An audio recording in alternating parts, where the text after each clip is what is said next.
Oh, the acquisition that I didn't know. Obi any ho wodin ba ko gina baby e be ka se otimi ya ye timi ye mboni ye epic before be ye timi ye no okay amana ye difficult is say no obi a misam won kama no tum mo time kakra e di be 3 months na se so hu se bi hu bi a na otimi ka bi kakra e say ade o ga de na ade beka enye nyini ni ye hwe so betima ye enye so usa ono aso ni sika a bedroom cabinet a bank classical or the yard and Kayasam. So, do you ain't check? Obi a to make us say, when you're there now, when you're the Caniso do we call Munya or Mono Shom Kaka. Performance is based on a friend saying, the why and you expect. So, design it. But as a new markets are a minority leader. I was in Kabaya Mahama Pacho, now sister lady, I had went to me for my Juma.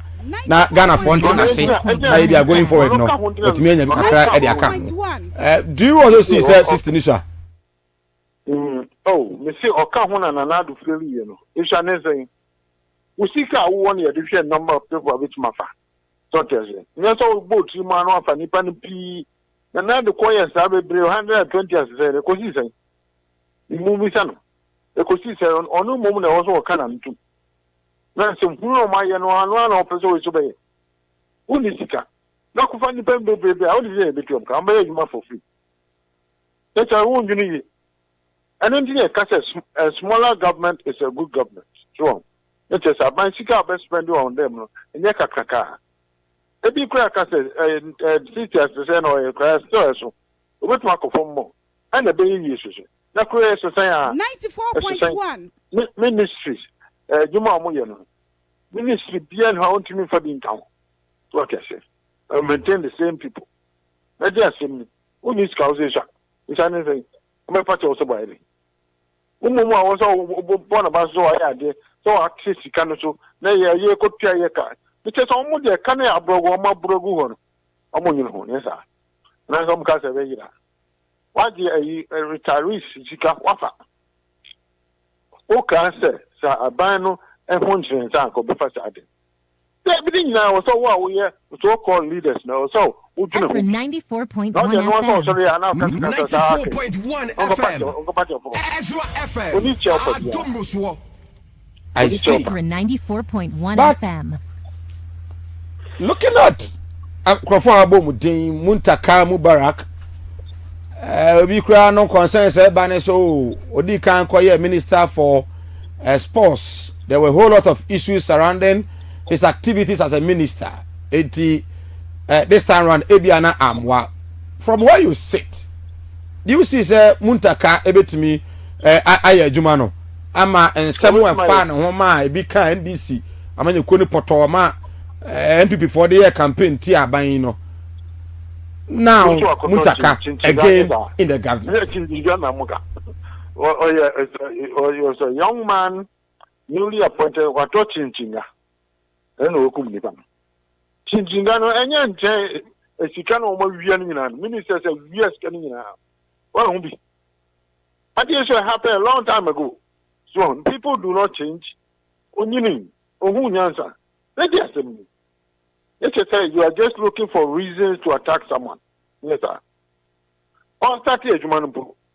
So if it's a one in India, and if you're a crack, or start a Jumano, yes, no, is not from the bear to have, say, Chingano or the Saban. A bear one said, yes, in Chingano or the Shianyas, Papa, hope 94.1. So, what's why you don't want didn't just say you are just looking for avenue. Where people you don't have That's 94.1 FM. Come on, can you 94.1 FM. What I say? A friend you're marking. I know one thing. 94.1 FM. Who now your leader? And our party are losing saying. And a party now can send your papa ninety. Well, I'm out to ya loses. I know. It's hard to obey. As I think. It's on here. So what is this? Especially in his case, majority leader. Abaye super minority leader. Ayode. Okay, can't see Munu. Why? See. If our party no matter. I know so many people who could be a minority leader than him. a new class or no the better bear. Constitution ground one But Doc, I don't know dear, but in some who know dear, I can catch that I say, yes, I know a bit harsh into the personal eating home coming. Let's see. They say we are suffering. I am some woman, friending some who then have a friend. Tampa. So I was a friend. Catch me. The next time my cancer. Oh, say, yeah, the oil and Swenny, but to the extent of this, I know yesterday. That's our penal. Let him patch up. If you win, you have a man catch your own. Where yes, Doc, Emma make in Simon, but and no, yeah, level, no. But if you're doing this, rising up to become a majority leader, a member of parliament, and now a minority leader, the position was in some who been a man who calls Supreme Court so interpretation board. That journey I try clear okay was okay to church or school there. In the here any interpretation. Constitution them I call for interpretation. Any time a constitution was Supreme Court interpreted it in terms of 94.1 constitution, the letter of the law and the spirit of the law. Spirit in it. If I all interpreting depends on say the was no. And look, I want to and quite say too much. No more example of the Bemano is different from Obisudia. That's all. Interpretation they the same.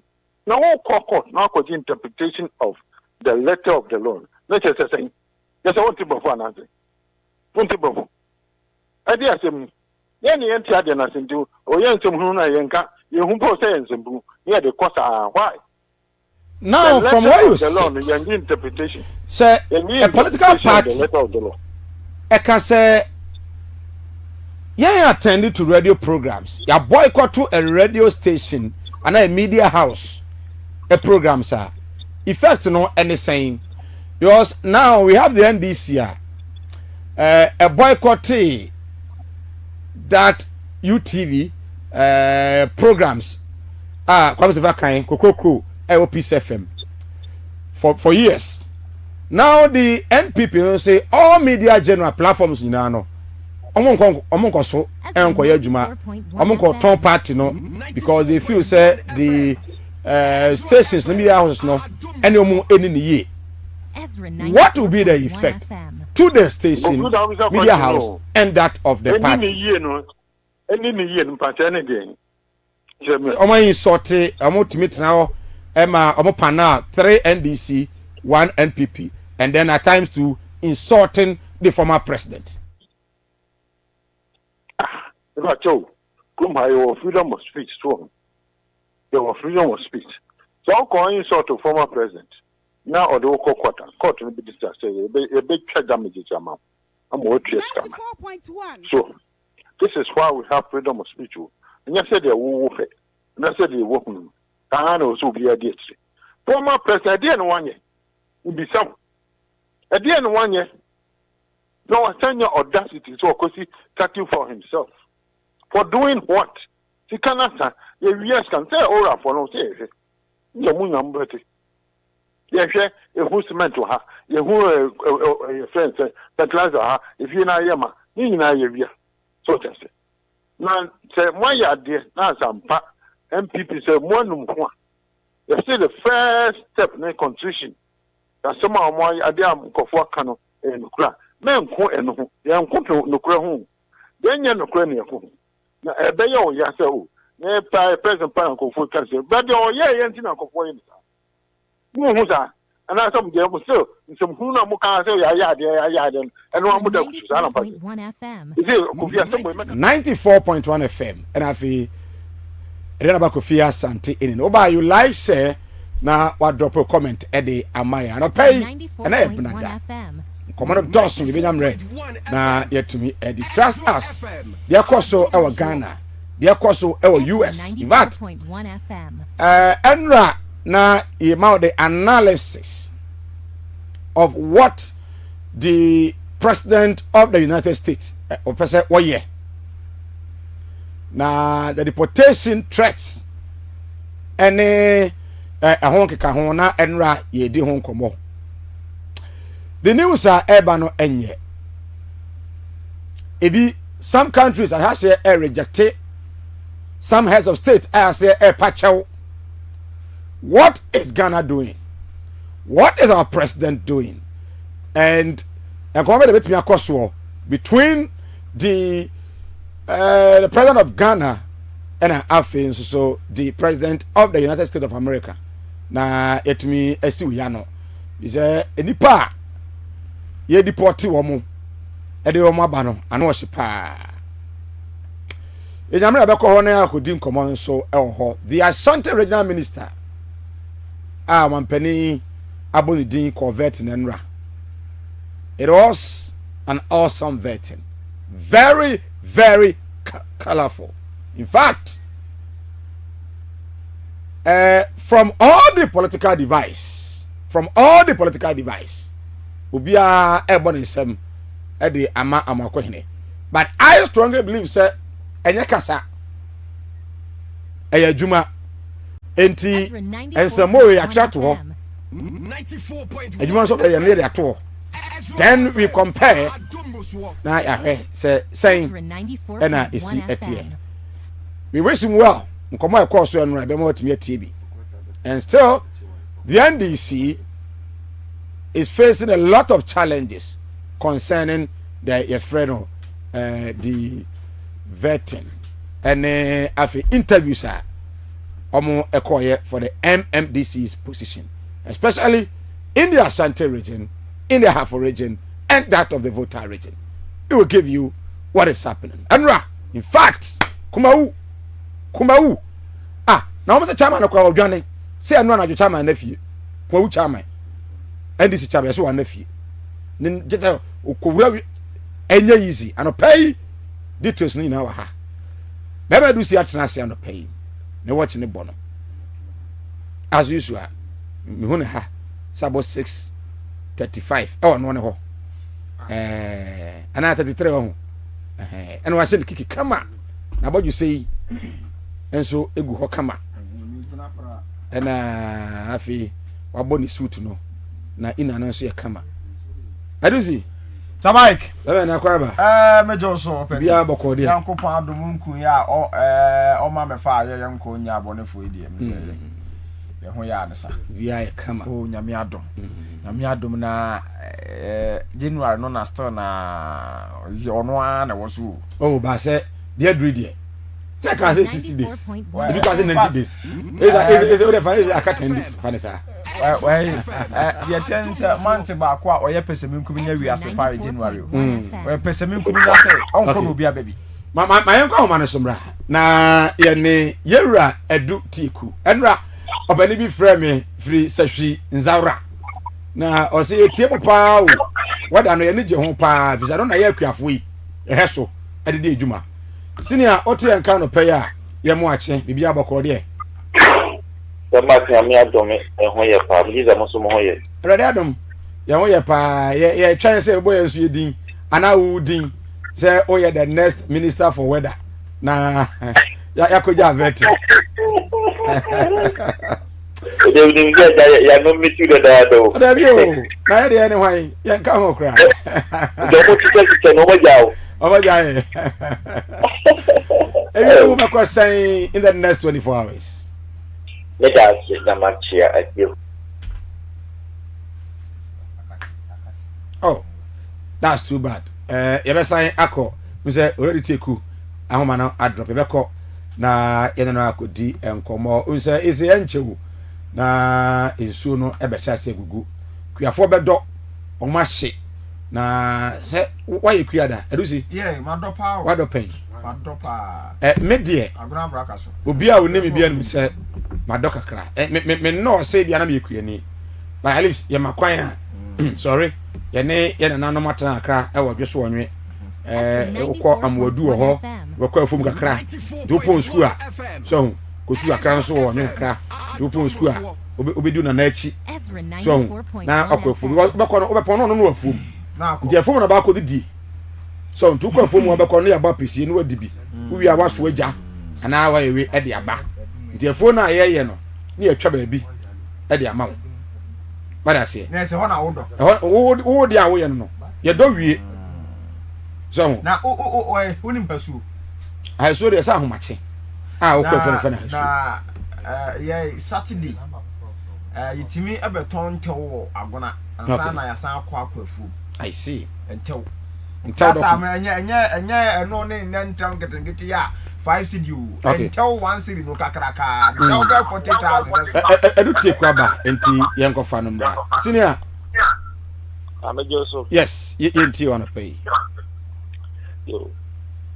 Tajo ya kodia sema ye kodia na me kase ma chia tiefo ane ahwefo nyina openo gusu edi ni juma wo mu se ye ne organ finfin from the swati na sa no abrase kakra ba wona organ tifin no ono be koso anya openo na sa peno fa ma be koso abo no mo and ensu any baby apart from few patches bia ye benya no Ghana and Afofun but anumpu like I say ensu bia anyone temperature no na about 37 degrees Celsius or Ghana TV from about 94.1 FM or Ghana 94.1 FM degrees Celsius FM and Kennedy 94.1 FM oh okay na yenhwe ni mu ben enkosi da ben fi se pia foni tie ya obaso mu se yenhwe ni mu enkosi bre ben na ebi enso be yi ni ti se de be ya oda obehu bre wo so odo Sema samri no die eka se wun wasa se na ben ensuo ho de a ene ye mempre se okudua adia ba dia samri ye ado na ya dodo ye fu ni ade a na ya pempam enti encha match what the air con I just say a penny being in sooner making a boa creating the omnia abatarema na a blue on the swat stadium or a woman piano some at the battery and our people. okay yura ara pay kediampon onshira opa right abuzia yene irodi kuna akodi nkomo era no pay ye weda no ntia kuafo no monsa je no do se de waka no nsuo no e sha ase se e nitin so a trust us through him ere be ma ama watimi ahu se de enema esi kwaro pa ba join yen Ezra 94.1 official and afie do na ba kofi asante in on Facebook na ye be videos bi a kire no pay ye be videos bi a kire wona no pay na anopay Nsamoha. Ezra 94.1 FM. Samike. 94.1 Enra utimi di wani di Dr. Frank Amoakohene echi. Yeah, mampo kontonchi this year. Ezra 94.1 FM. Na ohwe sede na mampo hema esia fa no hote na chi no na akono. Na mampo hema. Na ja kumadufi. Oba na ne ho ofesa. Na sede na esia fa no ho na ne kokoi na afi wotia Amoakohene achi afi Amoakotwa da dize mo na ne vemo aba na wo mo bizanse can we be kakra fa ho Amoako who is Amoakohene Eti mo social media dia wati Amoakohene Dr. Frank Amoakohene nensa ebonkum so no ohima otina chife fe so na ye mampon hima yi kokko no kokoi fe na ja kumadufie papa bi oni o na ja kumadufie papa bi look at her wow guys adusi ja kumadufie mami wo da bi ya hima de tie asante mampon hima de wo hene de tie ne so asante mampon hima de oduru ba bi e uza yes we kai say yeah, what JHS? Yeah, English teacher Bako. But say describe the picture you see. Yes. Describe the Ohima you see. The Asante Hima, the Mampo Hima you see this morning. Yes. More social media. Mampo Hima. The Mampo Hima you see this morning. Describe her. What? Friend na neja kumedu. What? 94.1 FM. Amoakohene so we are fatano. Was she suit fatano? Yes. Was she club tea fatano? Yes. We friend to me fatano. Na on se do city no. Ane ne simu jere no wo mo agere do mo simu se no.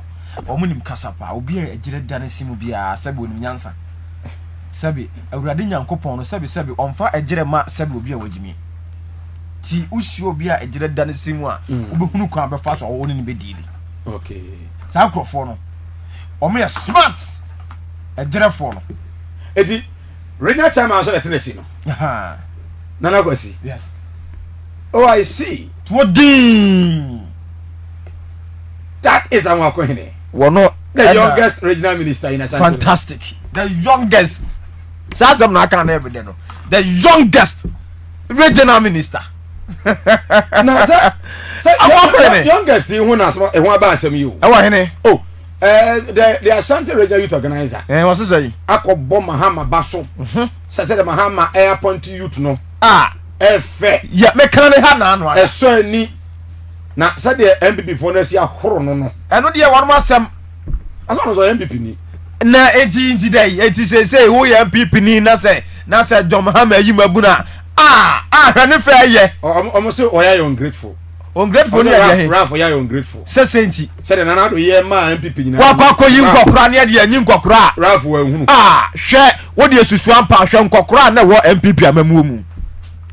Nkokora no in fact yen ka say no omo nyaade. Akokora no de especially experience any wo but the to the bia on say enne ya ne have the one say adwuma nkokora for dozo no egu gwom adwuma nkokora for dozo no egu prekope team na egu because nkokora for be mre o me ko pension fe na beti maburu enti to mama ya mo na baso wa ya de same jamfi mo basintare mo ene Amoakohene mo ene youth ne ma amanu de wo mo fra no okay so yeah share mo share Facebook no we yes we Dr. Frank Amoakohene the Asante regional minister designate and mo share our Facebook in fact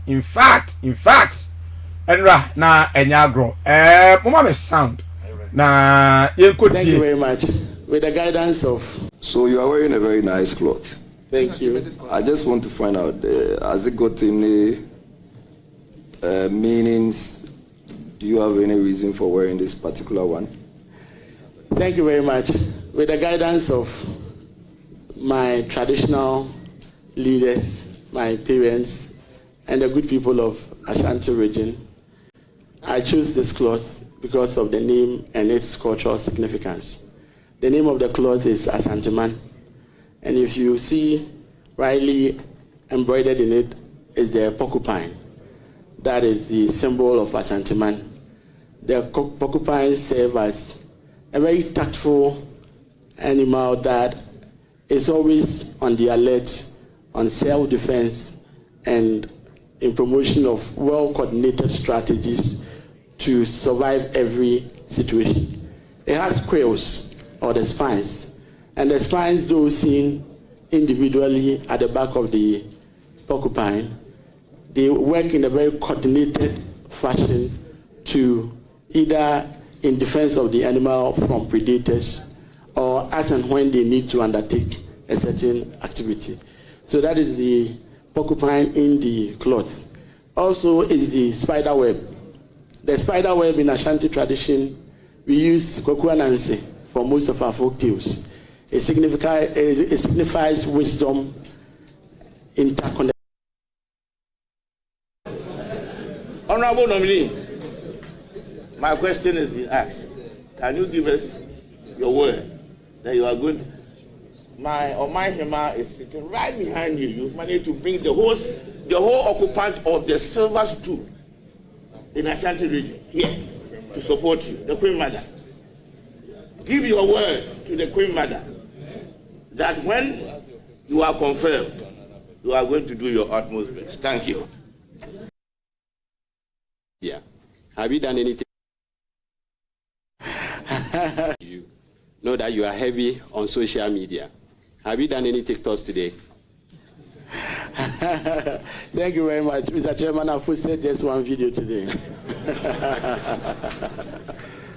On your way to Parliament to show that you were coming for a vetting. Okay, so I have a team that manages my social media account for me. So as and when there is an incident or there is an issue, they show it to me, then they do the needful by posting on social media. So, Minister, can you assure this committee that you will not over-rely on social media in a way that would impede your performance as a minister? Thank you very much, Mr. Chairman. I think that from the discussion so far, it is clear that I've been involved a lot in youth leadership. And in time past, when I was young, my father would send me to the community center where they get to play Ludu Tami, among others. In recent time, those centers do not exist. There's a new society known as the social media, where we get the opportunity to share ideas and also to interact. So right from my student days, I was very present on Facebook, Twitter, among others. Having been elected as filing the region, I noticed that most of the youth were rather on TikTok. So I may be posting on Twitter, but I would not be getting my target audience. The reason for which I needed to be very much present in that space in order that I would be competitive enough to champion the ideas of my political party and also His Excellency the President. Given the influence and the media, Mr. Chairman, I want to assure the committee that I'm rather going to for the Ashanti region. And I'm asking that it has to sit with the vision of Otumfuo Setu II. What will be your strategic vision for the good people of Ashanti? Thank you very much, Mr. Chairman. Considering the nature of Ashanti, with agric, trade, business being the hallmark of the region, I think that it will be well situated that when giving the nod, I pay particular attention to the agric sector, pay particular attention to bridging the infrastructural gaps we have, especially in the areas of trade, as we mentioned, concerning the markets that we need to expand, among others. And lastly, the region has its unemployment rate sadly above the national average. The national average is 14.7. The region has its unemployment rate around 16.0. At the face of this challenge, we work with the various sectors to ensure that the youth get access to decent jobs in order that we can bring down the unemployment challenges we have in the region. So, Mr. Chairman, bridging the infrastructural gap, making sure we make the agricultural sector very lucrative, supporting businesses, and also helping to curb.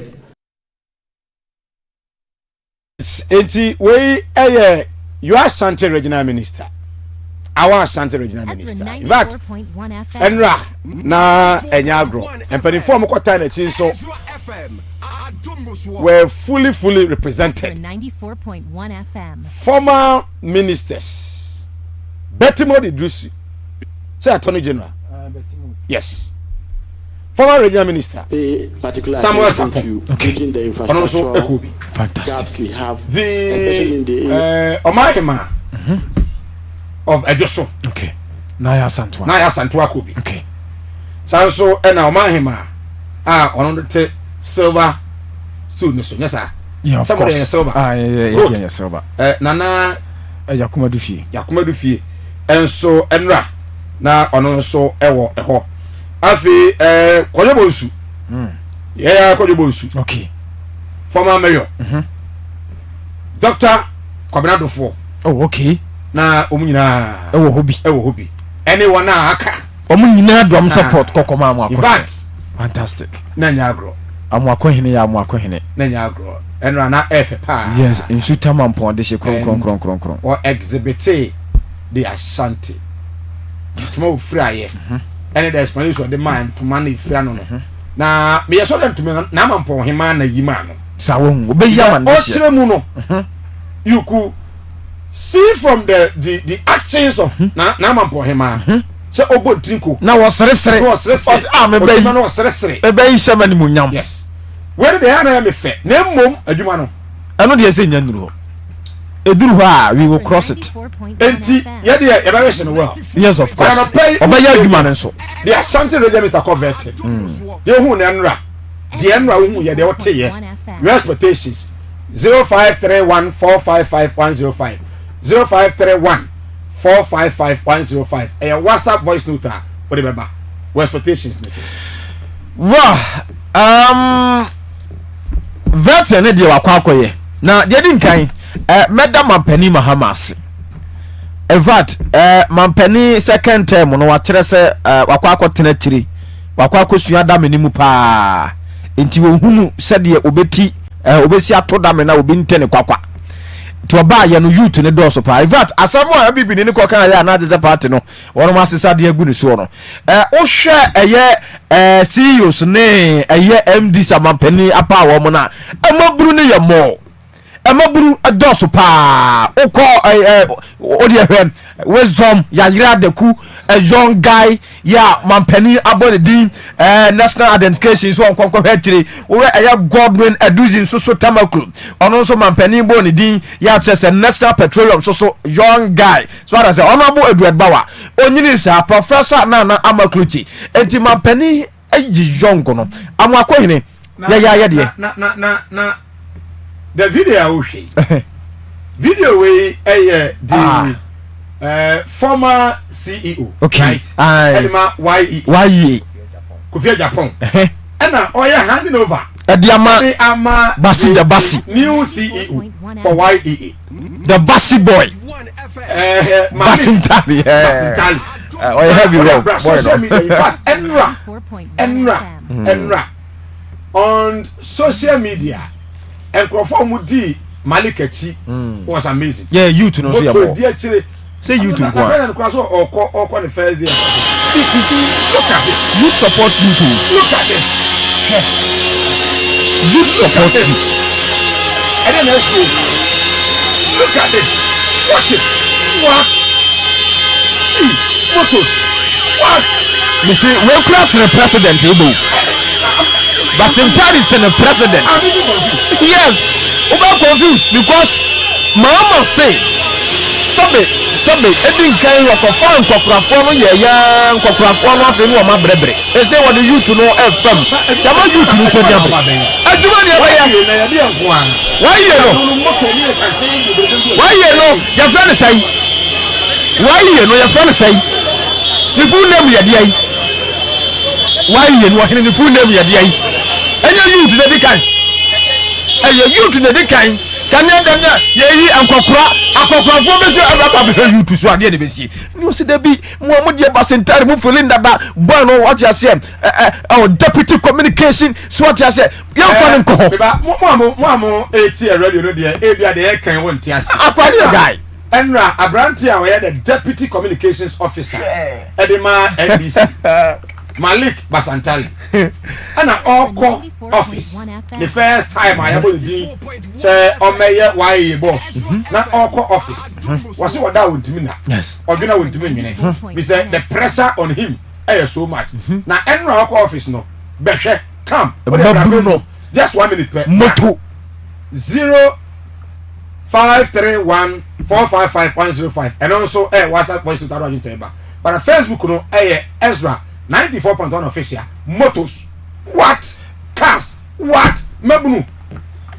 me say guy we were fans of Donald Trump na make us asem retro padi we expectations no so Basintale our fans of Donald Trump so they say and you see Ghana for ensure NDC in the next 6, 8, 10 years to come. MPP for ensure NDC in the next 6, 8, 10 years to come. You see the future. Say NDC for no am you to the chance. I say mumra munamu huru ni ewomu. Say ya 4, 8, 10 years time no not maso. See the difference between NDC and the MPP. You see MPP always more men no.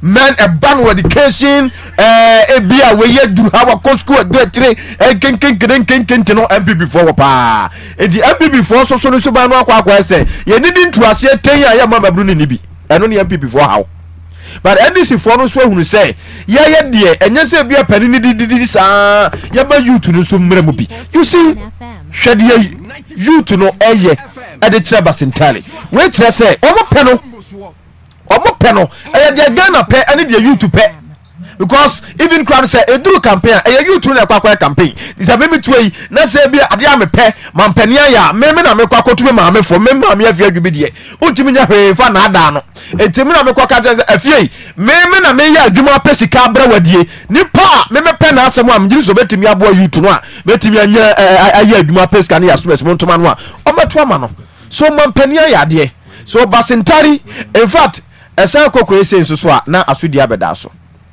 because youth no do many tools be bebrebe so a e wo so deliver about the American say boys no eped ye jo Mahama ye no boys ni se men kantrem president say omo ped ye o ye no onyina ni ma pressure biana na no ada afanya markets na ontimi fa system nye ontimi fa system nye odi 120 be ye ne koduru say ye the system be ye buja no boys ne pede Mahama ye no youth no odo mu wura mu say wo de kokkohwe CEOs ne MDs a mampani abo mu di kohwe kwakra bi anim abro bi anim youth no because they are searching for the future enya edidao edipraku NDC CCC no ye kono edida into the youth no ehim hwa Amoakohene obi ani aja Amoakohene sesenti na obi ani ade enya se bi a oye secretary ti o da bi oye youth Amoakohene ye youth so tia se Amoakohene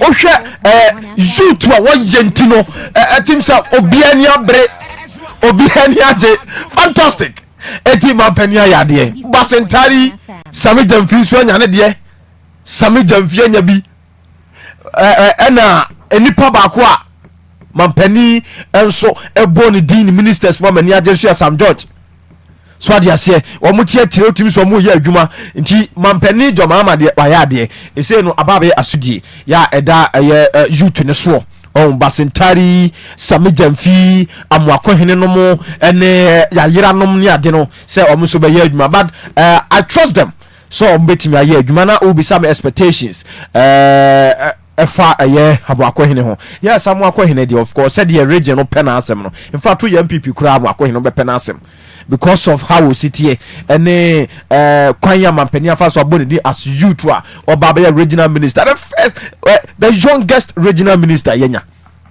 Amoakohene obe adwuma intimidate I'm just imagine on the first day at office ansha said the youth no be say welcome no ya be ko bi youth no be welcome no wo mo be welcome bia on say de agenza omo kumase a na vetting ya kra enti youth ni nyina ntimi mfa moto nkwaro ba edom koi yeah edom koi who said me ma ko vetting no bida okay the former deputy minister for lands and natural resources okay member of parliament for Mensianof okay time one yeah vetting now I was there okay vetting room no ya fiasa yes ndie bare okay enti enti in fact ni pa bebre 300 okay enti dress youth ni nyina nti me so de o de o wa ha the first day at office o de obi hu be kasa manka said de me say so obi ankokora na enye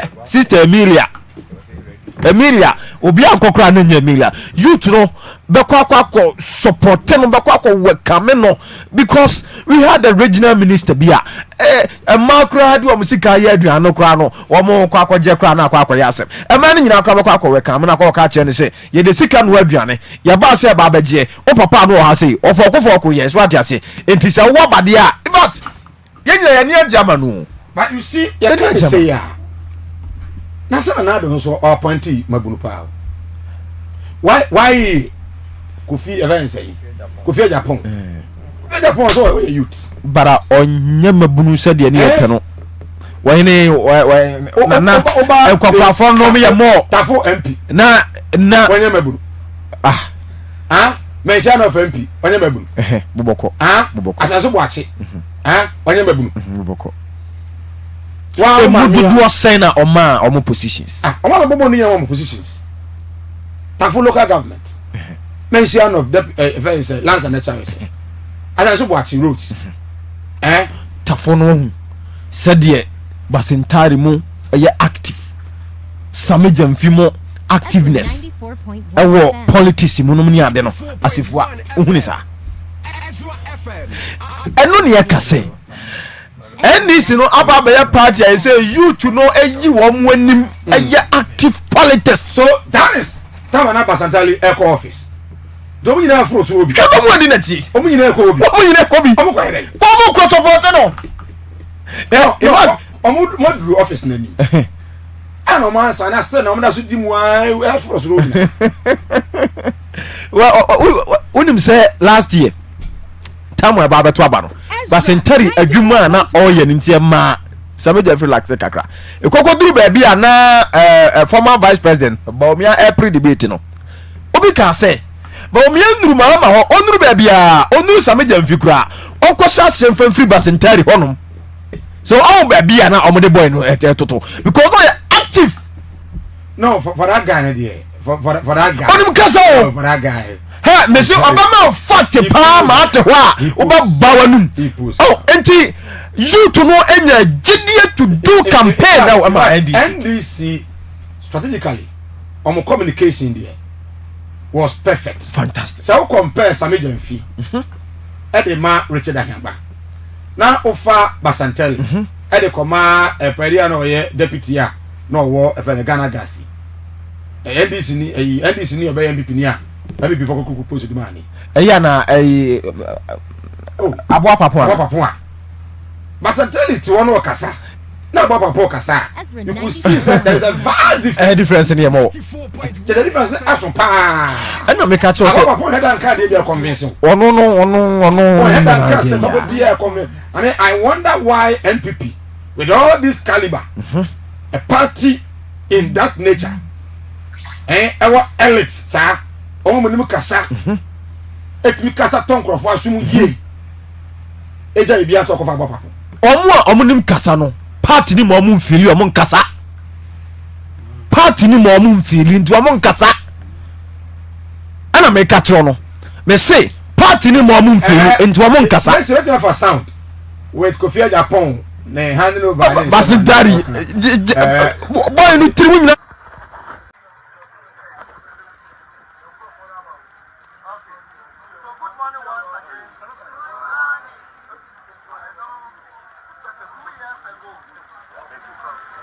August 11, 2022, when I walked through this door, I think a lot of things went through your minds.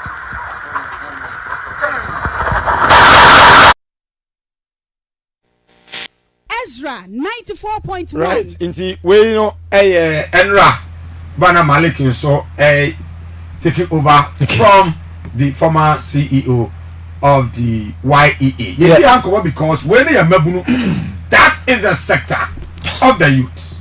The youth although like I said, omunyuma die no YEA no instead I employ mabunu ma musika kese bi ade youth employment yes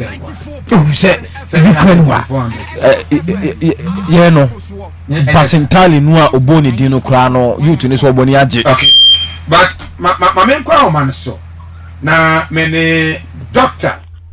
Emmanuel Opokuware, a financial consultant and economist and policy analyst in command of pay undervetting the expectations of the youth omo abewuremu in John Mahama's administration. Yanshe said ye esi etia doc oti en kan pay a me ne say Mike I Ezra TV Ezra Radio yedim say yame adom anwode ho. Hello, Doc. What do you mean? Very well. Yes, shall free the president appointment. It seems that Mabuno no. Doso pa. Wana mamu.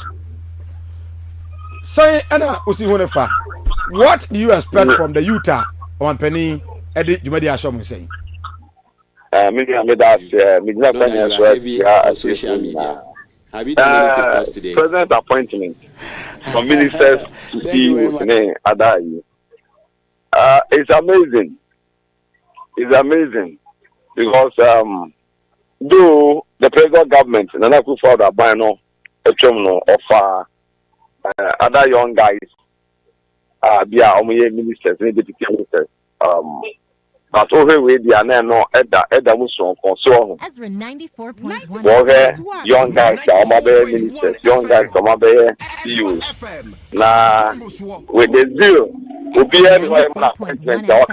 appointment me fisher it means you conquer obi dia ni nya ho keka adia tun so over ministers call vetting now question maybe some more and some more can say they are all ready ready say adwuma na the sense of work on so kokoye so we be just aden adwuma na mo fa kopaye ana say adwe do bi some kope omuko take decision abu mine no on mine akoye obia ready so be serve country no it's about serving your country so say there be am can say we radio community that the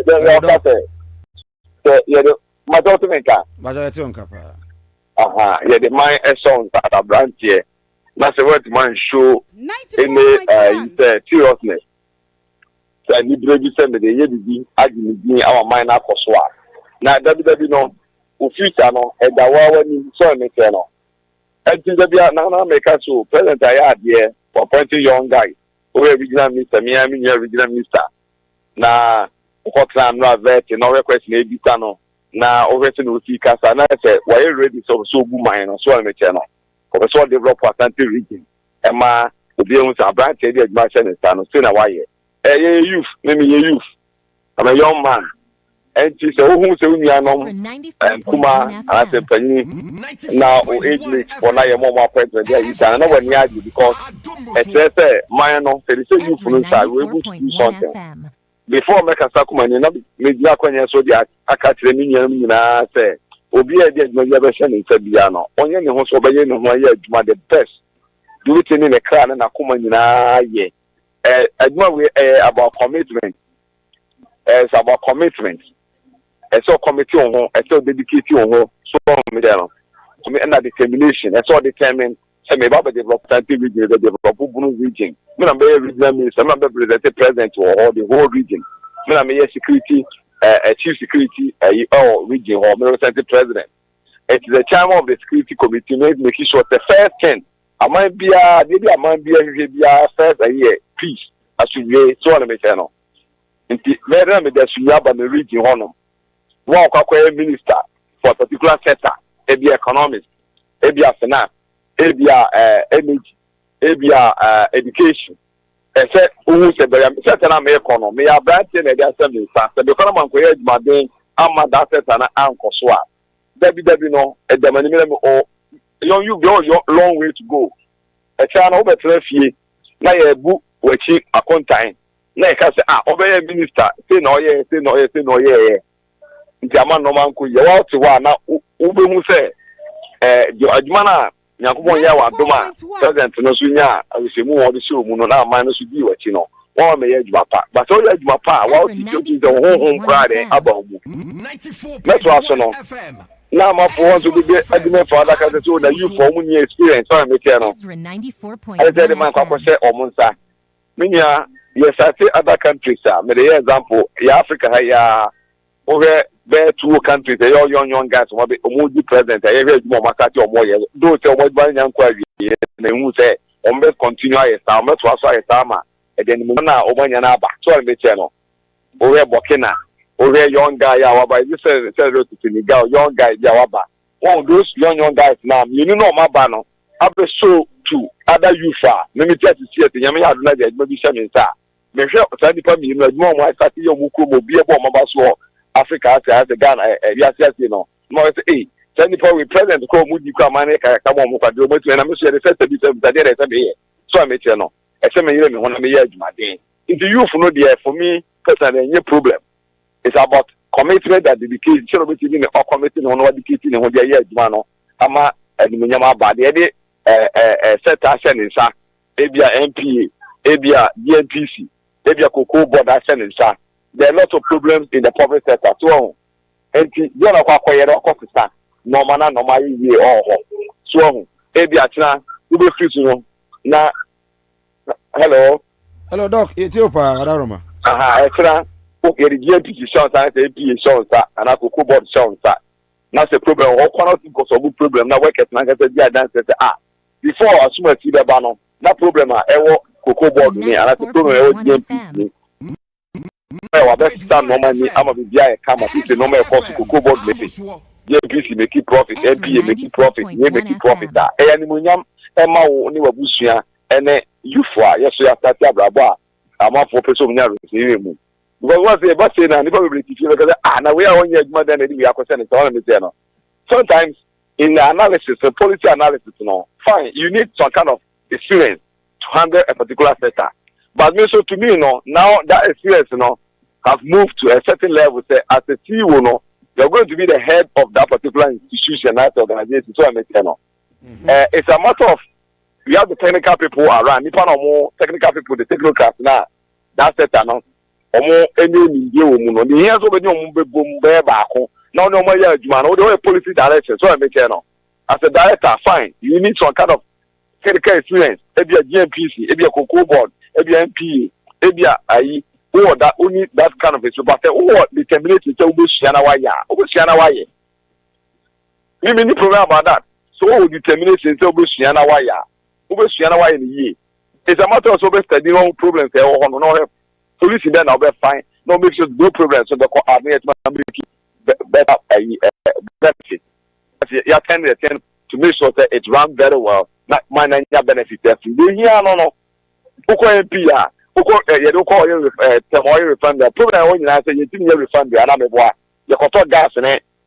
Oil no free by the neighbor. But I also to make sure that it's not attending the thing round. Now you make it refund rate. You think schedule workers car.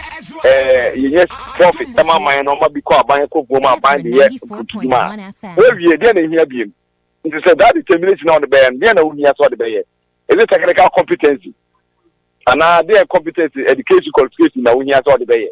It's about determination. A BBR make us say, we are saying we. That's it. I be remind me. I must school be any more here. School education is very important. But what work sector now? Education not very good. But the whole school we are not want man. You show what I will answer. Where's on your upon the man Solomon will be no what man you should. I find things one. I will be an education now. School no qualification be better when you are very useless. What I make you know. So Ghana you set up a brea.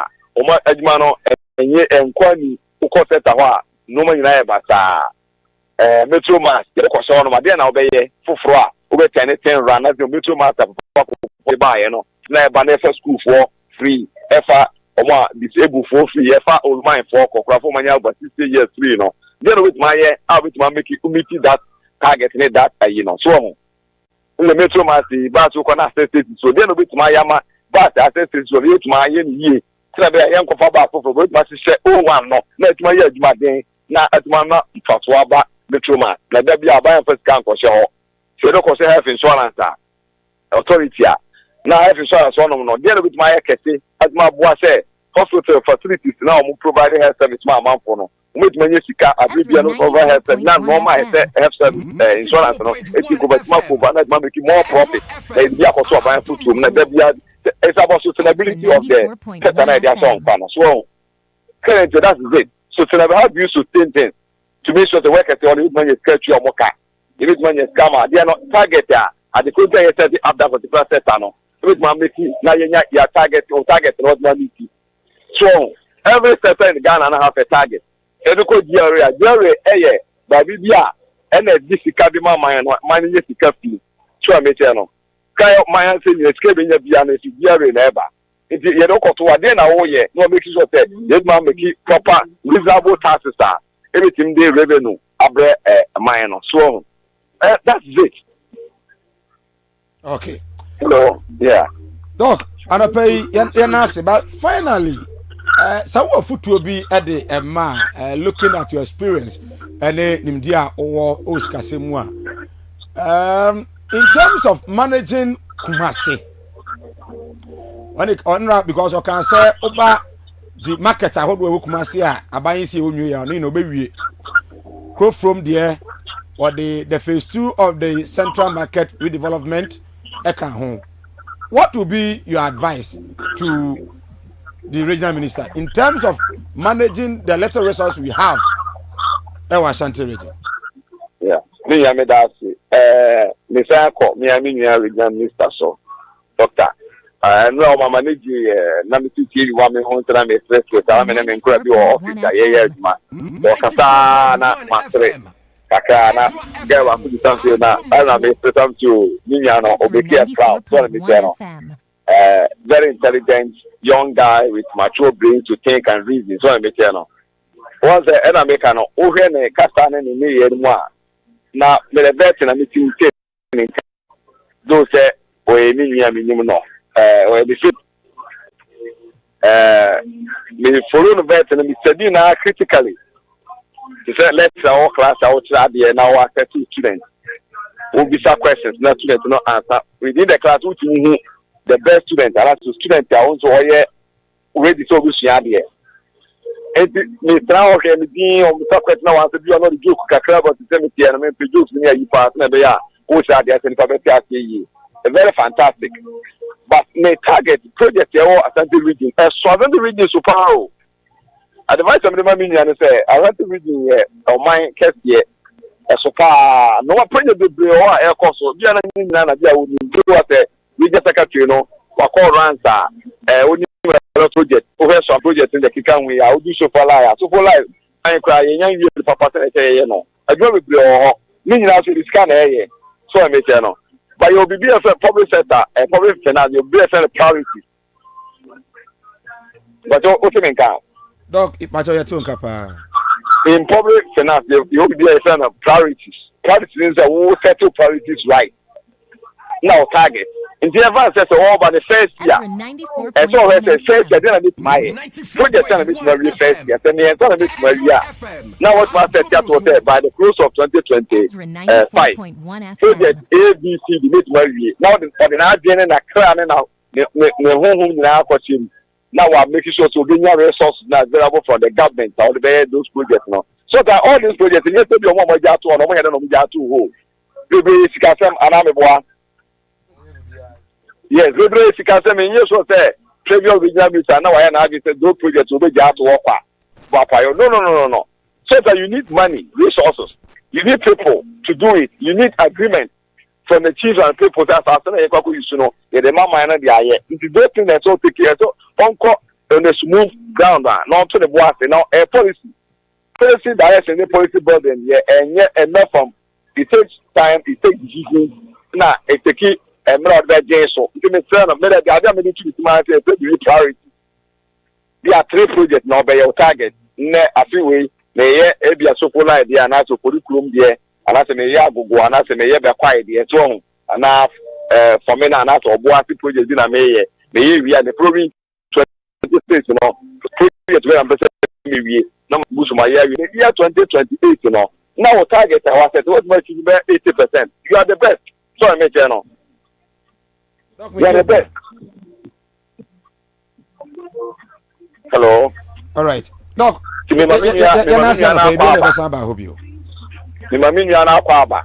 man of class here, you know, to be trained, no, of prayer, you know, the one and that's it. I was your name, Dr. Emmanuel Opoku Ware, financial consultant, economist, and policy analyst. And I couldn't come out of your expectation from the regional minister, Ashanti region. 0531-455-105. WhatsApp 0531-455-105. Ofra. No, we men friends is okra. Odi afa voice note mum. Ebra 0531-455-105. What do you expect from Dr. Frank Amoakohene? Ene mebunua omonyo opportunity to serve in His Excellency the President of the Republic. Na memwumu. Your expectation 0531-455-105. But as I do see Enra BBC Kumawu. Okay. Enra Kumawu say me di kan e ma hint say about 6 constituencies or districts are omo pieces any opportunity to appear on the short list of 334 no the ekoso no enye enra si mabunu a ene nananu bi omo kumawu ombofu so ombofu pa omo ntiase da sa de ntina akwasi amankwa ya mfana nka na ya sini na amkonso chairman and instigate Ezra 94.1 FM. Simbabru na nra dinti tesa chairman no na ehye kire so omubunfu ana wono na ehye kire se mayem fa pa wono papa ne nka ho o ehye kire se sei I saw mayem fa papa ne nka ho almost one lady bi kwa e kodua bi wo mu a omo nim no kra wa kuma enso o kan to aba o omo nim no kra omo ye campaign mebuna okumawu ye campaign koba nyina omo ehunu da the videos are there nation mo mame that kumawu videos no omo so mo hunu kra da enti say omo sesei omo bu afu se ne ma na omo sesei so omo se chama no enti omo se Mahama se on sign for BSC bi foforo okay was appointment we no was 140 ase se anya John Mahama na eyu okay DC no nya John Mahama na eyu enti obo munya president no munya no nation mama yentie mabunu no yentie mabunu ore yentie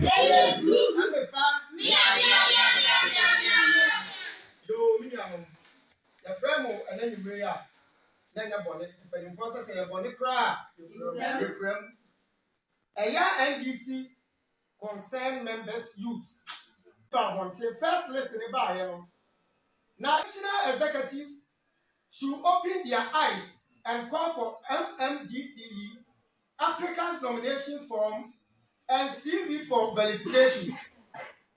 The national executive should verify why Amoakohene qualified veteran, but Mr. Akwasi Amankwa, popularly known as Tom C, disqualified. Mr. Collins Appiah also disqualified, and our brother Isaac Otu Wilson also disqualified. The chairman has been saying that we are in power, but some members of the party will be in opposition, and for that one, we the concerned youth power. Say how you Akwasi Amankwa. At the frontier, you bring now, Oma, you do Oma Ba, who qualified for veteran now. Say almost see no. Ye ni nipa bi enu wom a omo de eju omo tum se omo ye party ma omo ne de ye wa ye eju omo tum na de ba ko ha ya pa ye madam Amoakohene ento about ma constituency no ya si ofri ha na so onto aba wa hada enti si ati disqualify Akwasi Amankwa otimi ba buwa ye ema say NDC wo kumawu yetimi atwe MPP for no vote ni bebrea when you no afrim akofa obi a won to aba wa ha na aba ya si NC ya mbasi e beka sakwa enti ya debate bi to efom ne ade amamu right enti we aye mabunu a omo ewo kumawu enra the press conference a omo ye ne akwa omane so na yene the constituency chairman of the NDC minua Hamida Isaka eninkomo Chairman Isaka hote enka ha Ezra TV Ezra Radio se Mike ni bibia bokode Ezra 94.1 FM Chairman hote enka Boja me tonga okay kuma wuti say no pay o nyame tumenti me hoden na yese wo se NDC aba power there nanso ebi better opposition even when their party is in power chama adai me bacha nya no kre bia ni za azem no ame menya John Ramani Mahama tumi be na me wa me de be ka za azem se party aba power na obi better minim say what would the video omabunu ni bia omo ewo kumawu constituency a press conference condemning the selection across our region alleging say wo chairman Isaka esisase kra ema the PC a ogina ye e de ma ye 2023 by election baso the late baso a efiri mu wasan gina ye the main election 2024 akwasi amankwa why say chire ama ye na efiri mu ama enei the 3 people omokono akwasi di nka ho wosin otu so kwa na ye communication officer nso edi nka ho chama Isika na why 94.1 menu ya nipa wa bobo omodi nyina the American tell ni say obe ka obe pe omo number na wa pe omo buso omo say omo file for DC you know omo file no constituency and na file no origin Agofo ya agofo aye no omo na wo office na obi ani ha obo ya mane say wo interest say o pese o file for DC or tell say regional secretary e de names ne beto outside and na yehu say omo di ka ho omo ma ye vetting date ye no omo nyina ko vetting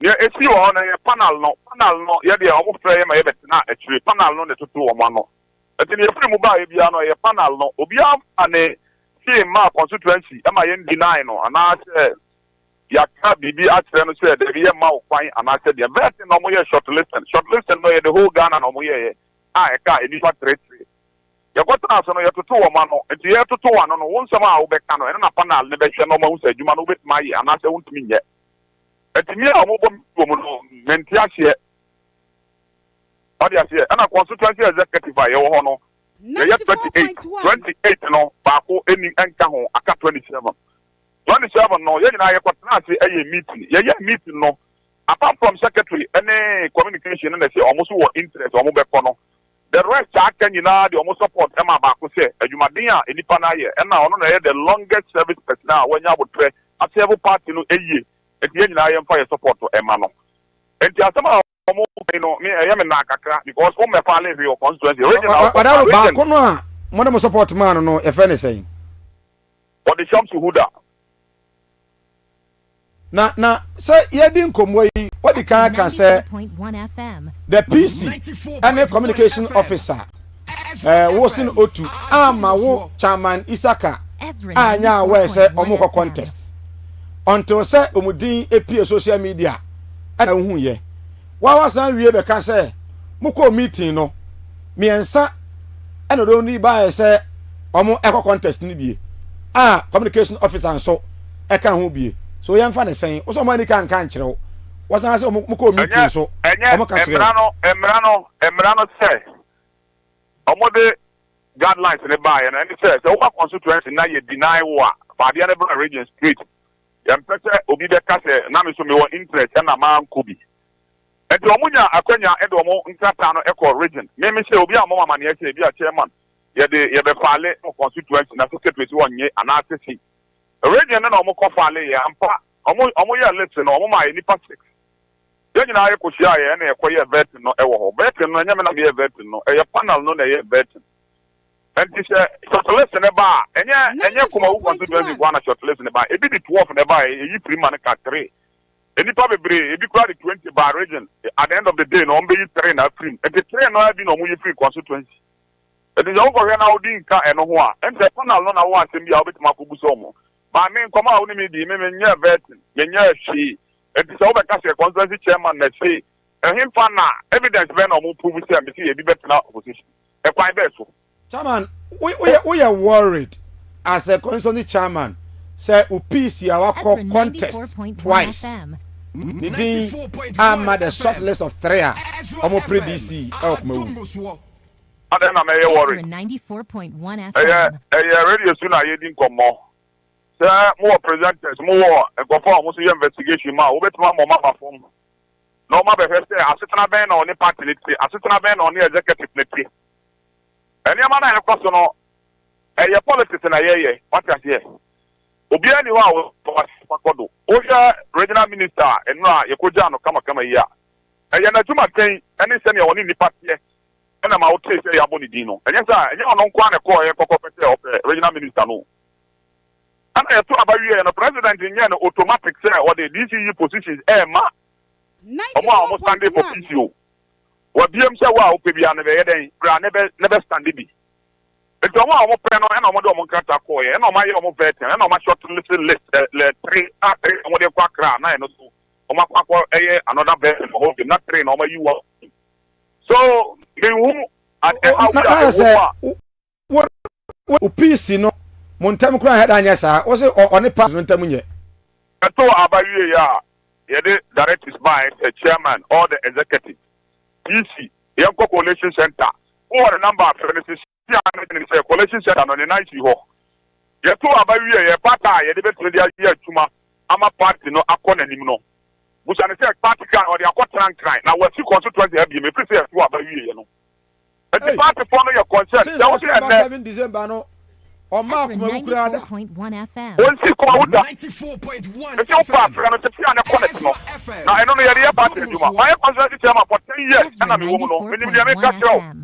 Kuma wo ni MP wa o etemania ni pehu no onyankopon kwa nanim obetuma ba na wa branches go to town by town na busa che etisi no what say na wo de bua mo omo bua no campaign ni drama kwa ya record hospital me na me send this command of friend more than 30 times wamfa na ya de san ma we eye campaign obetuma dia betra constituency bre na ya bre no eye omo branches omo na ye aduma tin e ma yes you support omo e ma party ni ba power. So and now we see more all the branches, no, and now we have press conference, no. Former assemblyman, well known, no friend of Obuya or Yoko, which I say we are NDC. And go for our friend from Obetra, we are NDC 4. That is the question. We have press conference and I show more TV suite. Let's move on to some. I have your TV suite, Meba. Omoka say I'm TV suite, I hear me. Omonya NDC 4. So Aboboya home, Obia and Aboya or NDC and that's all MPP on the catch. A go for the brain a woman, yeah, campaign, I come and try, yeah, accident in one. Now, well, day.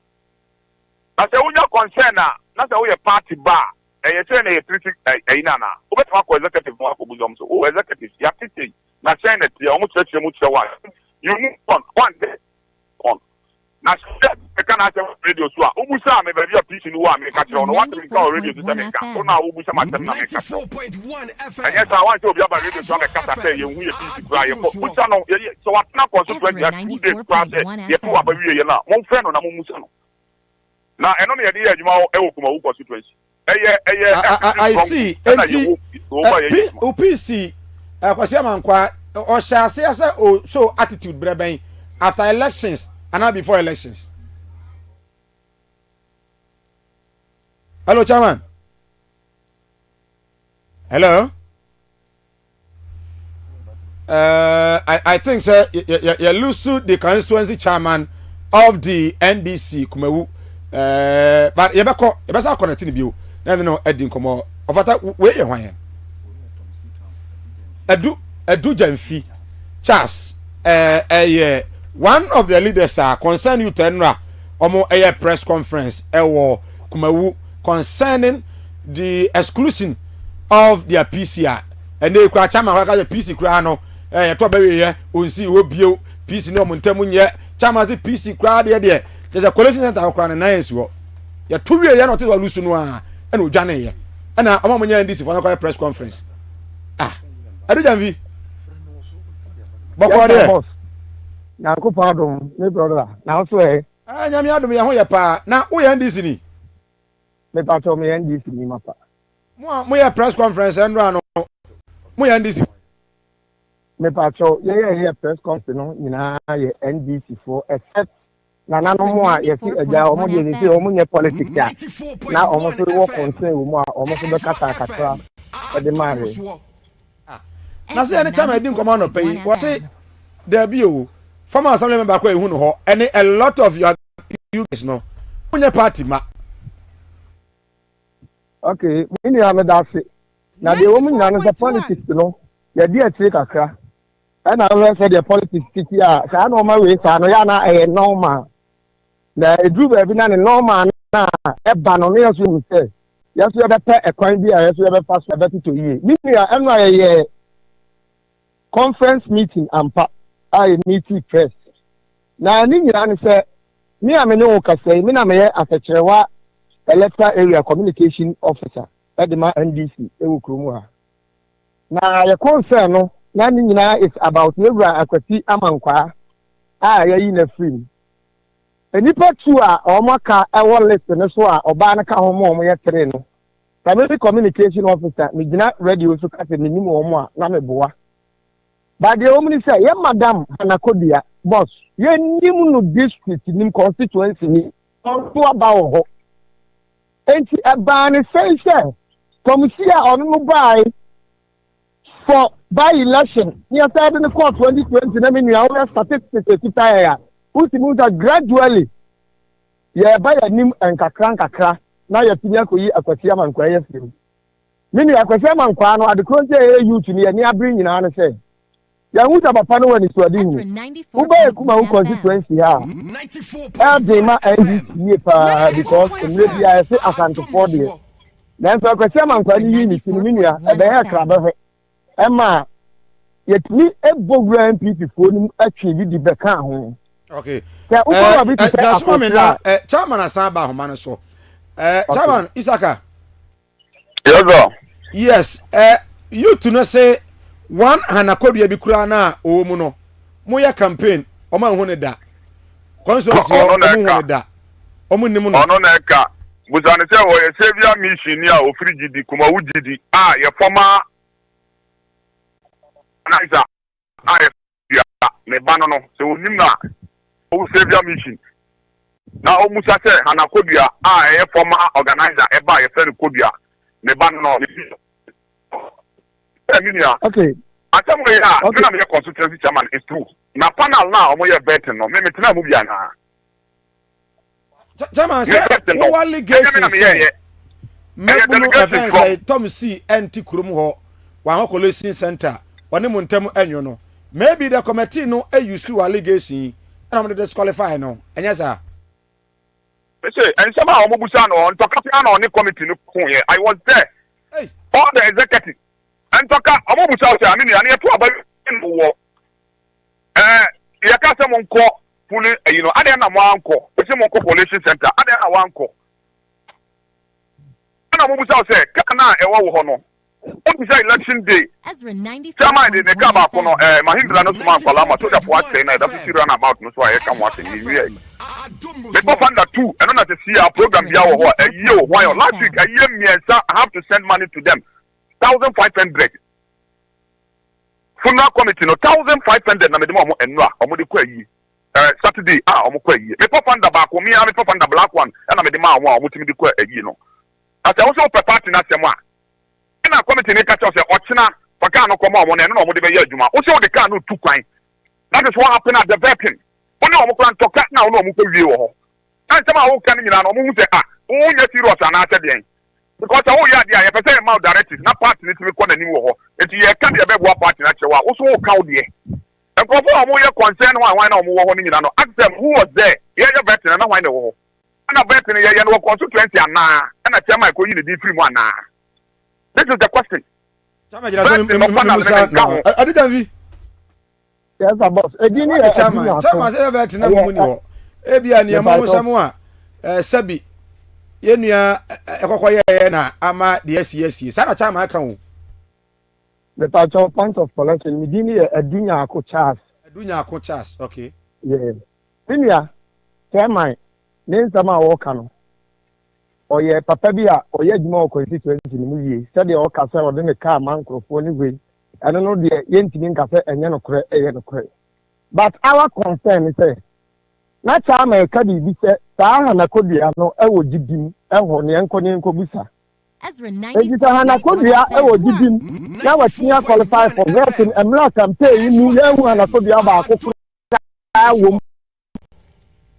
ya parliamentary candidate aba for buy aba for January election nyina ya hu say na ya nya da ko na nimu no on the ni unity mu a na nya entafie ni ho sa na ya ni ho bi am part say de wu busa no but ya won krofo na o mo ko ye no o mo aso na bi ensam na ye den e ba ye e be try say do ba bi kra no constituency executive actually ejina ho e board chat ade to Tom C so nya to mo de to no so e kan sam e fa no ho Our vetting, no credit, Edem ho, media, me man, but no, Koba, at some of your form, the 2 year anymore. Now, who you are, somebody the 2 when him know what to be about constituency, but we saw constituency executive say, you are teaching, I say that here. And now to some in the political party, no, and no one is over a press conference. Get your community, maybe get your community actually. And the panel be our baby and constituency executive not to achieve. Now, what about now? Now, panel now, we are betting and Cassati and him. Now, Obiani, who are them who are Mufra Kwachama, Guanamusa, who are them who so be Biena, no Ekasai. What they did, they say, Yakwa, medical firm constituency executive, no Macasam, and for win our fale. And the other Yababa to 2 or 1. Now, Mohano, Obi or criminal charge bia in case you're in your position now. It's here, Emra Anna. They are catching the baby, Obiani criminal case. That issue ban a more constituency, a fun couple we want. Let me say, we don't have to walk and send me call for my Mima Wankasa. Or more sorry Kasai, or more concern, or more concern, or more sorry Kasai, and more my United Class. After you read them, why questions no Mubusa. Question you how met right on bet next in Umpo. They didn't make a choice of Mubusa and say, what's now? You will have more party to watch now for Kano Komomo, and I say Kano will be too quiet. Now, Kano one I'll call be what the end on Sakai. And I just say, I'm a friend with chairman, I can't say one can't just concline. Now, who could do a frame? I'm a more for Kano Mount. Some penny a year, and not say there be only your chair call a free through one sana or the kind of a Kakuma constituency or the Kakuma constituency. Now, concern you to be some say, even if they come a party now, you're the year to Mano, at the end, say your party no good, Yankasam and Sika, the atomic car, and I was some of them a party. And it's another party. I don't know the idea to move. My idea to move. The crown on the corner, the can you are the from my opinion. My India. Oh, yeah, and so now the car so 94.1. Who say akwasi amankwa eba kumawu a emwa NDC senior anka obetima a deploy enipa be se bia enum namia memfa omo hoka na omo mra constituency no de omo ko branch by branch no mo hia NDC fo no omo wi a na omo fa report no mra me mefa hoka report no ba na rebu wa na wa ankasa wa waka se emwa na wa ankasa waka ense enu be best. Because the American piano, a very interest, and American interest. A party no, some of their party in the corner. Obia do what you for some Pacodo. And then I make a regional minister, a Juma regional minister were yeah during the election. No, you didn't work, want to find the position, man. But party no, Oba, Memaya who say, oh dear, oh, Uncrophobia, and I said, oh no, and your party no, Emwa. Now, I done a coalition, and Casancasa also the open party, your coalition, that is the. You continue home at the year, you're about 5:30. Busaneten away. Where was he? Directives and the friend national bar. Lindsay. All the executive Munko Coalition Center. Busana said, no way. Where was he? I see. But now 6,000 plus into the previous election. And currently there. Onokwana say akola nimpa o. Aduma no de ye call by election no ye nya chen. No me about 3,000 me boa. Aha. Enti menia aduma den a free branch no e be si constituency e boye. Ene ma ye nya sa results no. After ye kasa wi a check ono no results no a check presidential so de. Na hwe ade obe hu asem America no. Menia aduma de wo ya yi yam na ye aduma, party aduma. Me my constituency chairman for 10 years. And on a quan what testify said you might be a million no yet to be fancy. Vote Amunya no Kumauano, and Yam Modern Bar, Akosiam and Quatom Seaboy, a Momo Consultation. Many are maybe a Camoni means Antro, a young couple of money a year, it is fact. And yet, me this is also a buyer, mean to make can't a minute for campaign of a baby or Kasai. And if I would know on me, you tea and any 1 tea. We need the OT, maybe the enemy OT of Kosiaman Quadia. And to make yourself want to add a single vote to it. When you said you must make Casa show. By Jumatin, a Kosiaman Quan to me, Yajuma or no Qua, and to make a check this one so there. I do go acquire any seriousness yeah. So therefore by na no mo intimidate no or no say one the boys omo konya omo that dey ase omo no omo hey me omo beto me obota bu ta omo so therefore by no me no omo ye no come Aroma gina so ma me na abusia Ezra TV Ezra Radio bidin edise Mike yedin komo e wo Kumawu na owura kwasi amankwa Tom C a PC ugina muma NDC wo Kumawu enso aba homa no so Tom C oteme kan no pe ya ye mo ache bibia boko yo me na machi bibia boko o chairman Isaka Hamidu e wa the other line chairman say ye to abawie ye collation center wansi ho ufiri ho koye o ma hu da until say what say opedisi enti wo de udin akọ regional office ada na beto abawie na wo be free constituency no mukura bra wonko mukura bi obesi na ye kasai what is going on you mean already that was much what you for me also for the opportunity and say me chairman ekasa me ninja nti a wokasa na the see ye to abawie I was there the next day ye bobo aba ye nya na nkudidi aba no me fair chairman ekasa say me pese me shia executive ninya and na dey make let's not forget say me tooth eja me bibia to ho ebetina Kumawu from January and I'm about 20 me fit say PPP na yes our commitment no inti we no na ebe koba say e wo se me ko but me to fair chairman and o catch him say me for organizer na on free omo me free organizer and o free empanyifo nya say omo mrefi and omo ba em say mu be mi no ana me nsa bi na ntimi ama me enu aduane me koto nsa kakra nya atina se ena me no omo didi nkomo na me kra omo se sani akoba no e wo se me cycle na me ko hwe akiri kakra ena nti ase ya adwuma na sani mo be ka me se me chama ka no saka se yenya sojafo bi eba ho me madamfo eni minia sojafo ebu ye pasa me achiche me de etu esi me so minia na chairman ni nti da me ka se omo ba ye kra wie no enyume ena sojafo ni bi so sa afra me se omo so ba Kumawu ho no mpese omo ba me fie ena me frɛ me chairman bo na mane se asema ekoso ni ena so wode me nhia omo na me nti asema ombeka ena Osman wo fa se ba ko ye deputy organizer ono so se omra no kura o free me fie ho ko ye no enche bia nti ono so me se bia bibi basabasa e bi be se aja menya omo so ama omo ahwe kira ama me nti omo ba no ma se mo omo de ba ne se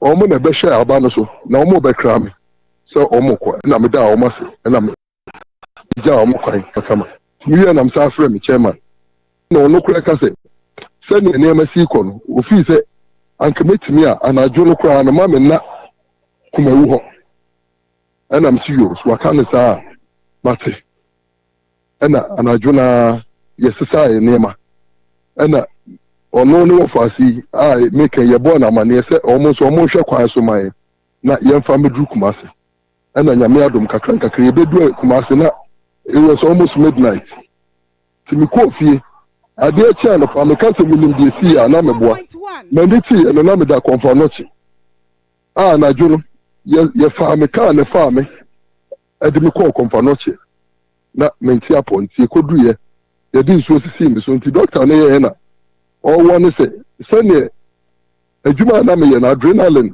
na me di adwuma but yare na hyehyɛ me ho nti me hia se o munya me na me rest kwa me bo wo chama na mane woni me reading komo 94.1 nti se chama ka se ya tu obawie obi a ante me nka ana obi a humi a na chese me hu ba bi a no kore no wo 94.1 FM se me wo ka me so magi atu mu se adwuma e bedi enya no anto se me no na me nim se problem bi a wo ho between me ne omo ye adwuma bi a ne ma kitenkete na ko no chairman bi na ko se me ye ne be ye ya ye adwuma kama nyame adom so sa enkumdi a na ye pe wo Kumawu no ye nsa anka na so eye NDC abane papa John Dramani die Ghana fo age atum se ye beba enti menim the Koba Air, all of a sudden, and let Tom see any Kumawu executives have a problem. Many I mean, you said, yeah, can you name me the minimum send the award. Tom see, I need to make me now, my year comes on the collation in every I declare results. Yeah, your collation, and I make us may free Kumawu the next day. Me free Kumawu the next day, and Kura will come also be my dance here.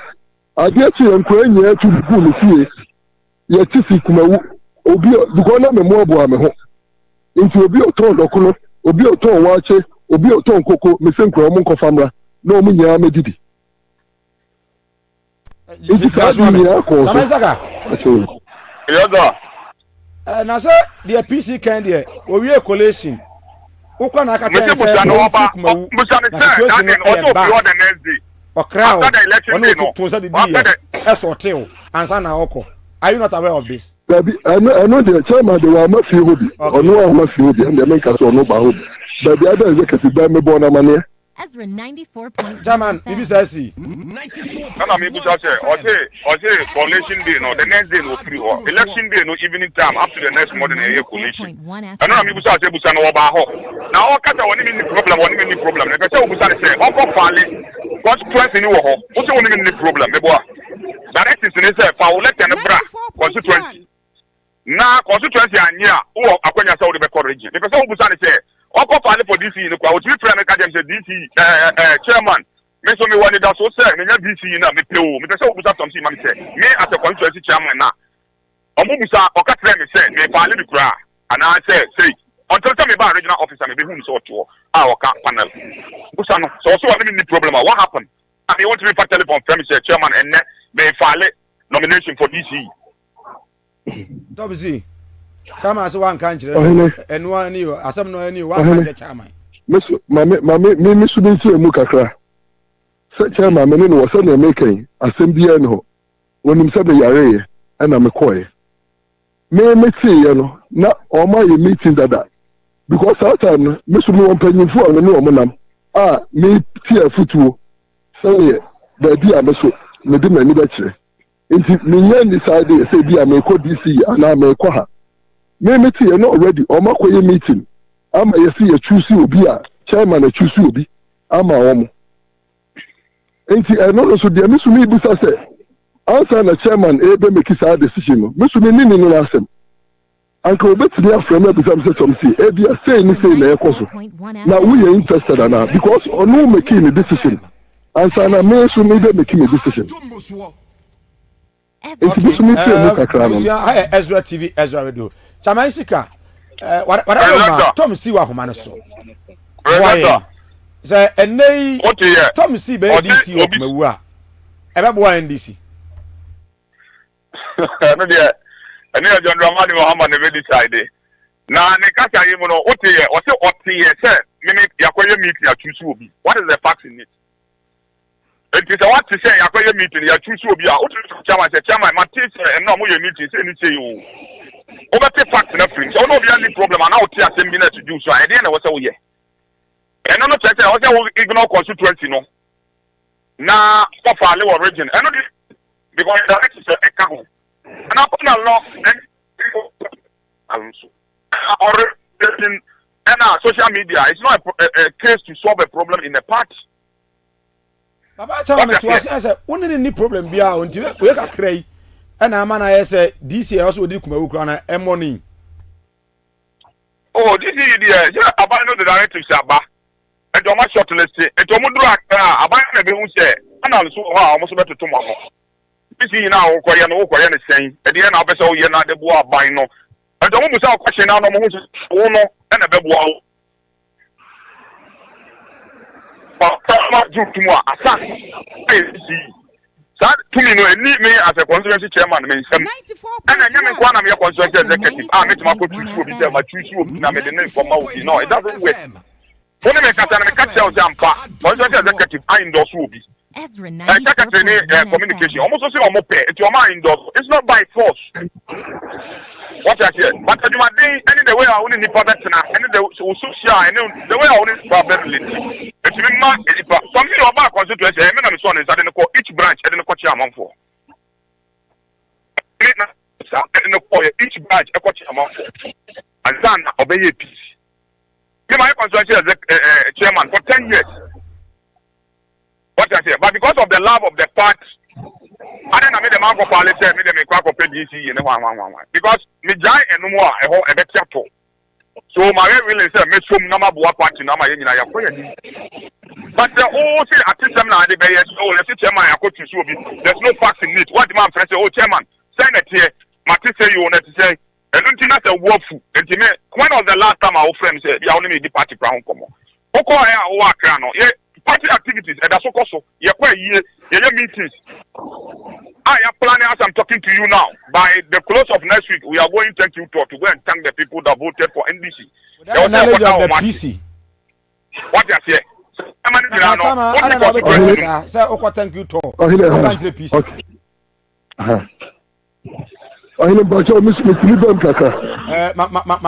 But more TV, no, we are due for advert or TV.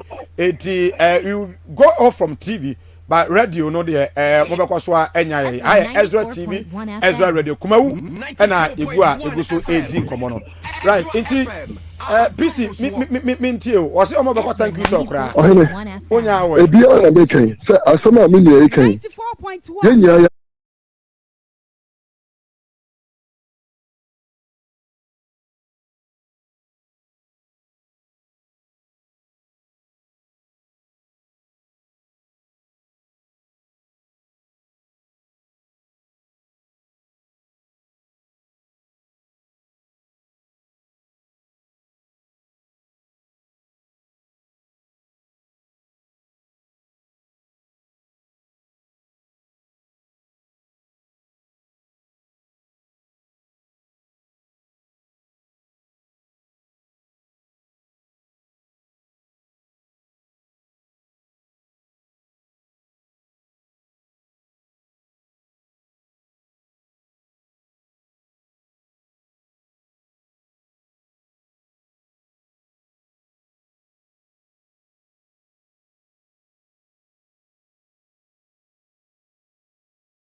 as a group.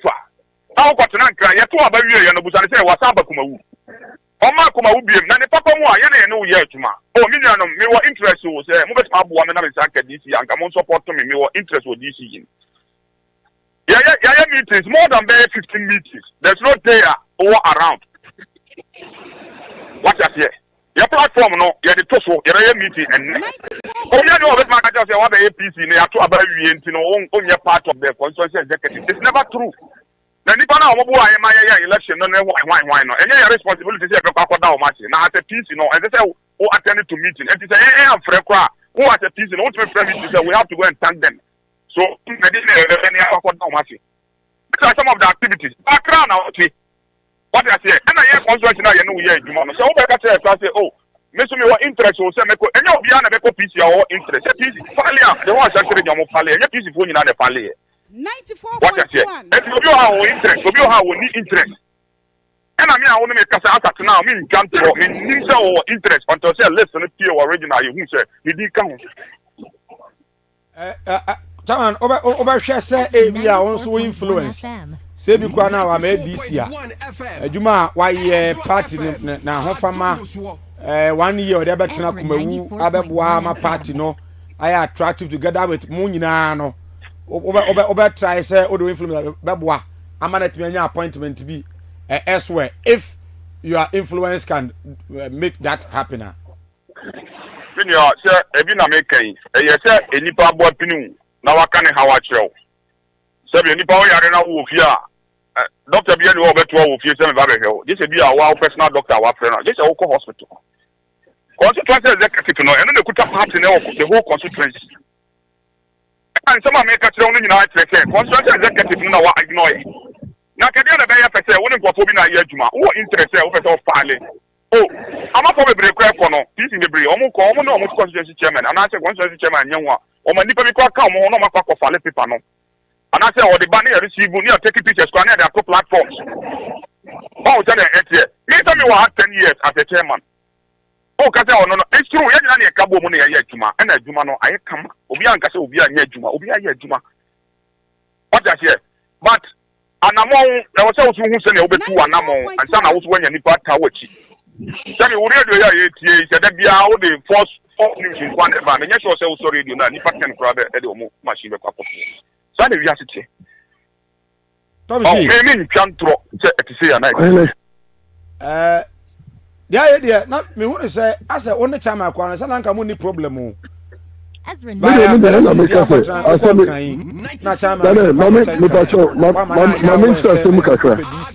one February match I'm Ezra 94.1 FM.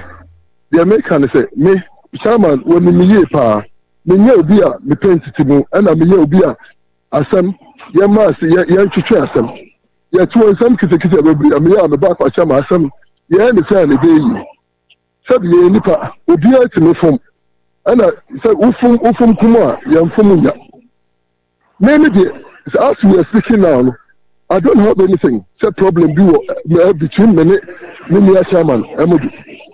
But the me person is saying, I buy a 2 years. What the from 7 January to now. I buy 6 to 7 weeks assembly account. You will send a chairman. Me say, you about me. Yeah, I get to all. Me got them almost 3 weeks. 4.1. After no, doing your Abba. Sabi, me were a bushia, me were more, me do a good. I was some question. And he said, with this answer, Obia, nothing else say me did, my job me did be out to her.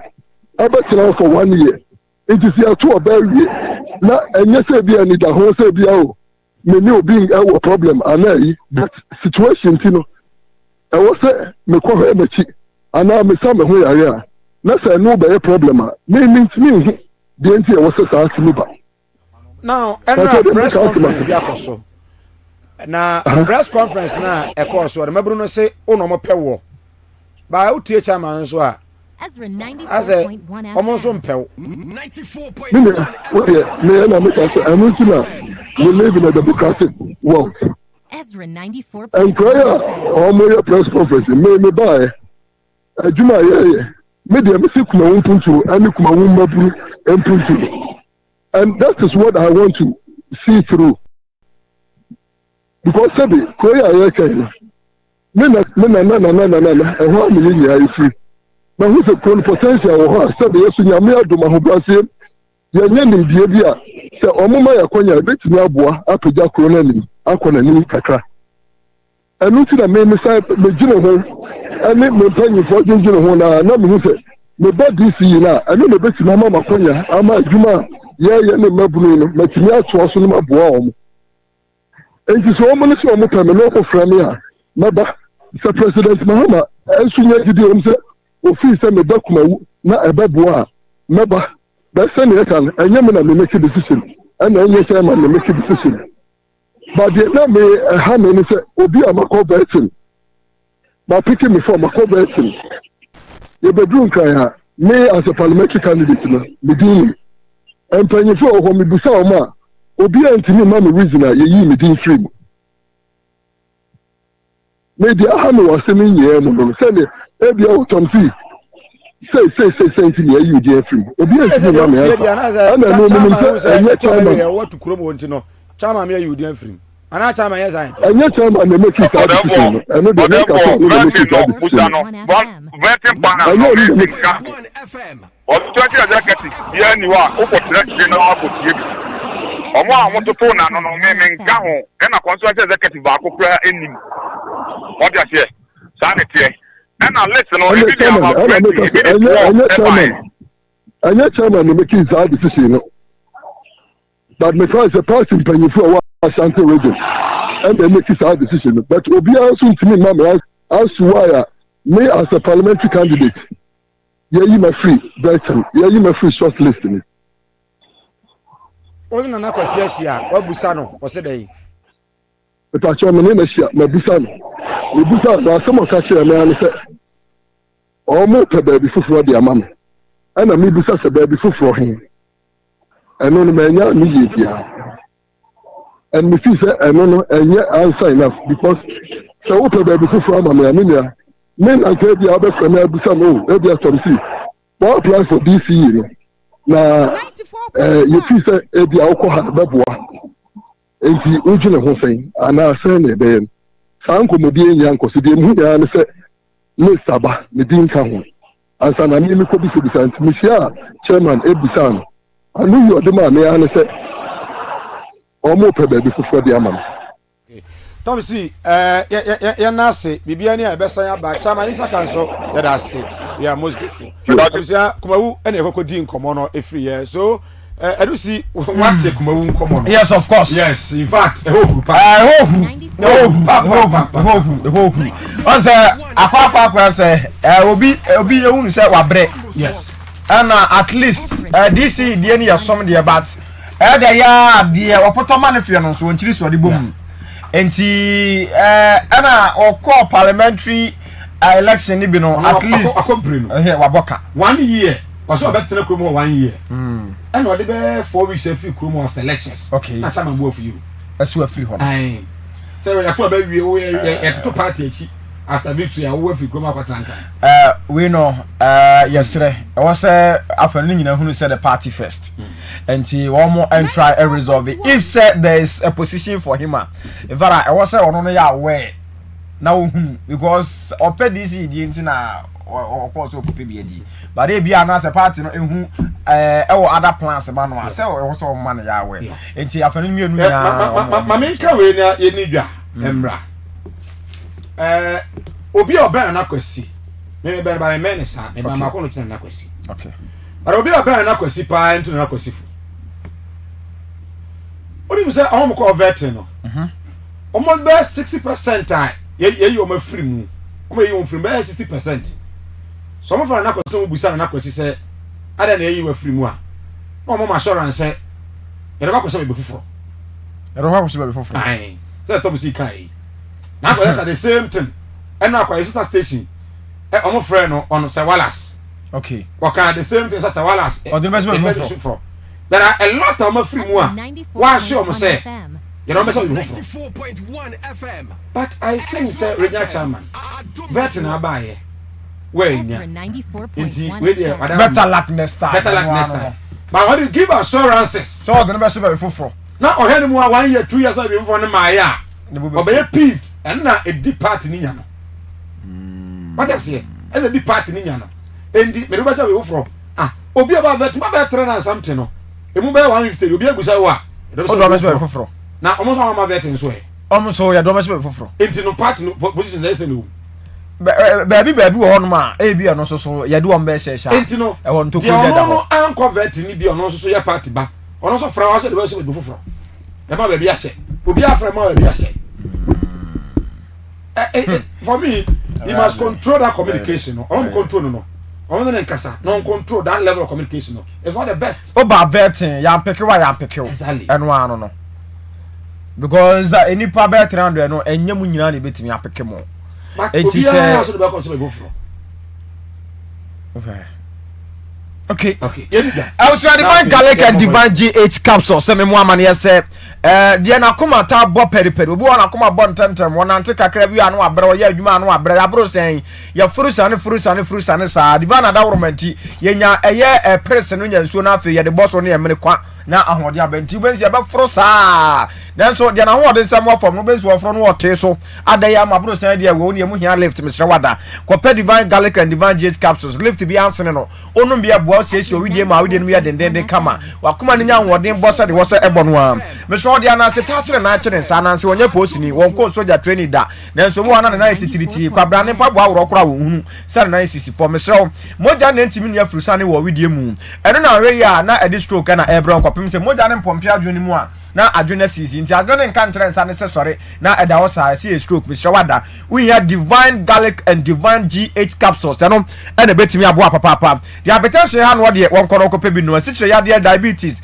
misre wada doctor say baby ya do no gise twa na etwa wonsa misre sore be se ko pe divine ni bi nanom na asikyere de nyina betu ayira ma ho atom wo baby won ma bosome ba be so na afi entokwa asi mese amani amranche ye komu okromu apade ano odin ni nyina no se mawa no do no a esanse eye menstrual cramps ahodo nti no bo so me ne be so pe na omo ne eye boys na ya aka na omo bu afu ka bibia no bu afu chinjiri jada ya won ma ya se yo omo ya mse wado ya se yo ya na mpe so ya se yo ya bi ma konom divine garlic and divine GH capsules be boa na ebe cramps nyina ma ho aton wo ye mo tim kwabrane be na wotwinie da bia wodidi nso se bo ntimi nyane na yade e na wo pile gusu o mse bia betimi ayu ye ma emra mo atimi aja na fine general pains wona me yo ya ma me no eton ade sori anopa no wona makotena fa akosa be kofie no mo sisi yo mo ya je se ye frɛ eye akua keto ama no be huri gina sisi ni etietia ye sisi ya ne Mr. Wada kope divine garlic ni bi onu mu a ebeyi yade ni nyina si yade ni nyina so ama ho atom wakwa akodi agobone e de yade bone na abase white syphilis go no sexual weakness Mr. Obabu o wa amfie no taye ne hene obedwi saa na sansan beguo no adwab na be da kru Mr. onu mbi eboa frequent urination o Johnson tentemu a divine garlic and divine GH capsules na make for dia na no pay wenya bi aton ewo eye ba bi eton enu obi a wo pedodo atu aton a kokuma semisti heba Coronac Fredemain Jella Pharmacy ubenya bi takra de AA Mensa nim de pharmacy ubenya bi enkra repasser ba Kof Sam Kenswalk Angel Heba ubenya bi enso na naboache ena sonwane ya Green Light Pharmacy ya number no eye 0530 172 086 0530 172 086 me shawa da oba bia na nimo nyam de adidi ama no bible di nka di wa dance so oba nimo nyam no tirinwi en wa wade me shawa da siesie o tirinwi na ade benya wade pa fankupa twuti e fantasia ICL Laxa mama Sonia na akwakofa ba ne cosmetics nyama ni bia no ye wo V1 shower gel kwekwa shower gel ye wo V1 deodorant nso honom na ye wo eye V1 body lotion ti di wade sra di wade gradient di wade fa amatu amu no ne nyina benya bia man kan so ye kama pa 0207 6677 and you kumase and cry 0302 668420 Power Specialist about Hospital Mamia Duaya where the award-winning hepatitis B about hospital ya Ghana Federation of Traditional Medicine Practitioner Association for and a bon abaso na anwada na the chance say ya de hebatin heba mesha ne powder aba onum be boy immune booster e betimi aboa ma immune system na nya hoden no achi jika jiri heba mesha so be ma bia ne sisi moye mre be ma bia sebe ne be ma ne moye mre be ma bu hono mo a yespakia say de na nye so ene oba betimi abbo ne ho naked him ne to kire no aso boa enya de betimi akọ ba bia ni nan se e wo fom kire se e wo mremre wo fom wo mre saa na wo fom ana mremre me so da wonom jirika gira anya se bia no no ba koda na emom no esiesie osisimu eyi amamman mu atopasem kosoro be mu atopasem wo soro awudi free me so wada e wo se otimi kopa jirika gine bi na atimi abo no ache waduro ya heba amala me so ho malaria duro no wonom bia eye malaria duro betu anum obu ho amenyare so mente apoye na wodo eduro no pa wodo eduro awia ho ye eduro anwumra wodo me so wo hia bi na atimi abo general body pains honam taye o yaso a e na wo se wonom kof ka heba me sha no so de eye ewa aduro obo hyehye wo bowa ebetu ne nyina ma ho ato do ya heba ato ne kenso de ontim ne die nanum anyonyo aduane to nanum kura no odwen se bia edekunu bi na atomu no onya bia na aboa papa e wo kuma se fe ya select bosom twekwan so ye ne eye Georgeboro filling station de hwe animu ye number no eye 0244 544 422 0244 544 422 and afi 0200 383 831 0200 383 831 na afi onso so onsa ekabi na power specialist ba onso enupa no nya bi na sama ekme ko no manya yie meswaba afrim na ya wada ebe na yedi na wotweda kafra ewo agona braka so okay na mekura na menti you se chese dia akwakoye no mi ankasa mekọ mekuru mu atenti no na menti ti anopai na wono mo seme ese oso aba won fani ni agro sister kura afrim enti nyame adoma ya wada na yedi na wotweda no ewo agona abraka so okay agona abraka so enti nyame adoma Vivian Broby kura techiwa ye fani sister kura the best ever auntie okay me auntie am fa me se wa me na wo a wonte ya kopum se ye di na wotweda ansa na wate enura ahomache na mete na me hu enti me so aye no ba sister kura nyame fa ne krensi ya wada so right on be hu ya wa abraka okay so Daniel Ofosua Pia of Voter region ono na petition the president for the removal of Jane Mensah alongside Samuel Tete, Bosman Asare Eric and Dr. Peter Apiahene. Nti dia is seeking say yenyo mumfra kunya so reference to the breaches of Article 42 in the 1992 Constitution.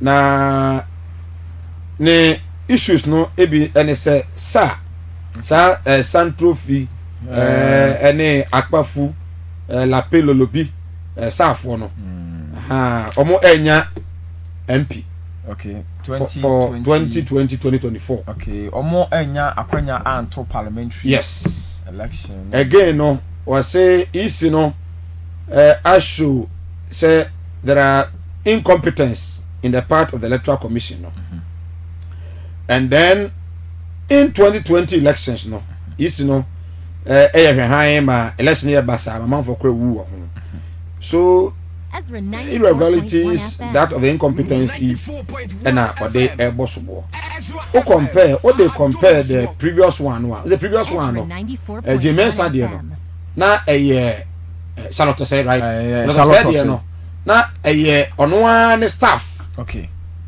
and petition against her say omo no homoden okay e baby okra na o my police station na then you can say police station okay any the financial breaches be irregularities be an one office okay but we also yeah individual be abonten and a petition president you know na deputies you see why na esesa sa easy logo no is it Charlotte say or na esesa logo no yes and we buy and also the call back in fact we shouldn't be something new okay so, ya na mampeni best easy boss yam fa voice note na yam voice note okay na me watch the better us all right ma take us ocha na better us all right na ya to us enti yam fa voice note akra 0531455105 0531455105 Ezra TV Ezra Radio yam fa voice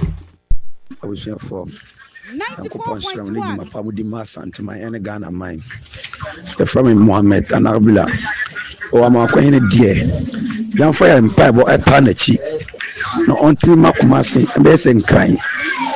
nti deɛ hia ne sɛ mpaebɔ ɛna de bɛta akora no akyi sɛdeɛ ɛbɛyɛ a ɔbɛtumi ma Kumase ɛyɛ fɛ sɛdeɛ bɔɔla ɛdo koroyɛ wɔ Kumase ano saa akwa yi yɛwɔ gyidie wɔ no mu ɛwɔ Nyankopɔn dim so ɔbɛtumi ɛrɛ aboa ama saa sɛ Mike wɔn ho te sɛ ɛyɛ mo papa kɔbɛn 6 March na meka sɛ free medoma sɛdeɛ waka no ne nkasa ya ne deɛ so yɛ babunu enti na no ɔde obetumi aka ne yie paa nanso ne hia me ne sɛ ɔbɛyɛ adwuma ne yɛ sɛ ne ayɛ ka no sɛ yɛ adwuma ne yie a we de ababunu yɛ betumi aboro we de yɛ nkasa wɔ nyina yakɔbo na yɛate nkwa so kɛ babunu papa ba bia me hia bi aka baboro etu ma ne nya awɛ saa e da se sɛ John wa beja for ma wunyina chi wow de she bef bogashim do ato said ewura Amoakohene doctor evers ne kwai no by and large be kase na ya na ye MPP for a opposition there wish him all the best so free bu so mabulu se be so do pa ade aba kotoko no nya na bro ade se do ka woni veti mu nyina no ya hwere nim so ba no be ni nyina kama na ma youth de yegidie we mu won said ade na sia no boys in youth to no obia moja no run fast nti se obe kasa ni hu so your babunu na moja ne run faster me see obi kra wo north kra wo be ba be join no akọ enti we nye se bia politics na omuka kwa bibia e ya de da ho use se do siti no pa ompotemu o solidina assembly mind bi na hwa ade samanfo amba mesi wa na mu andi woti amama anko bibia enti Hello, say good morning. Bacho Femi Williams, me kase free ejoso besiase. No Asante regional minister ye na Oba region no okasa ma ni je pa ma hu se why ready so betimi asum Asante man no asasum Ghana man no asum party no. He say the bebe edu no enye Oba enye party asem onhwe na on beye adwuma Mahama be di kan beye no 2013 2016 no omna meye na bibia free hospitals akwan omeye bibia na Asante man so ni me de omana ni nko kagiti ayetan ode wo bi kura balance a high regional capital according to Koketia o se kura be film e na Basintale so e yade former de no wo dada na o koro o kire do ma Basintale se wa kire ne se ono so ye Ghana ni o no be kabum aye adwuma no de kire papers bi documents bi kire se o de man bi o de man no mamu good morning chia bibia we Jesse Achiase Abdumachiase mini NDC de mo MPP ne mama appointment a YEA asa mini age ho papa we yi condemn for no when you condemn for the condemn for over age for no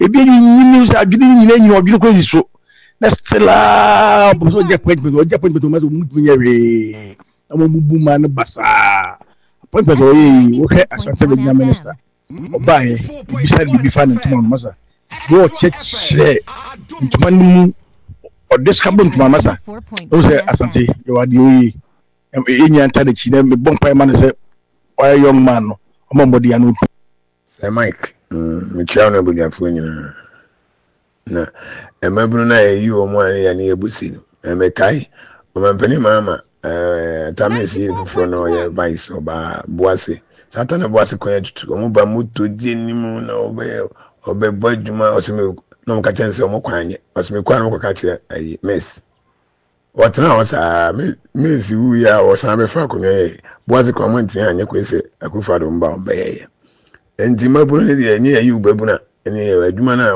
obe ye no ena ene hia enti ebe se omo di akire hu na ye den akufesika bi amre wo sika no bia so ba obetete scam obi anya bia di na wadi bi so be hye ba bi no enti ye hwehwe ni mo na edi akire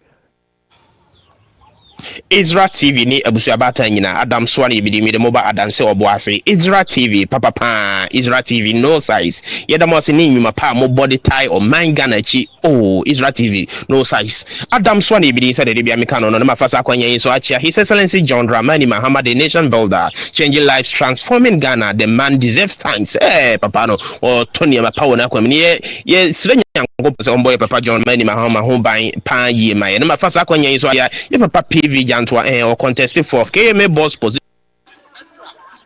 Sir Mike, good morning. Only Abigafo nyina.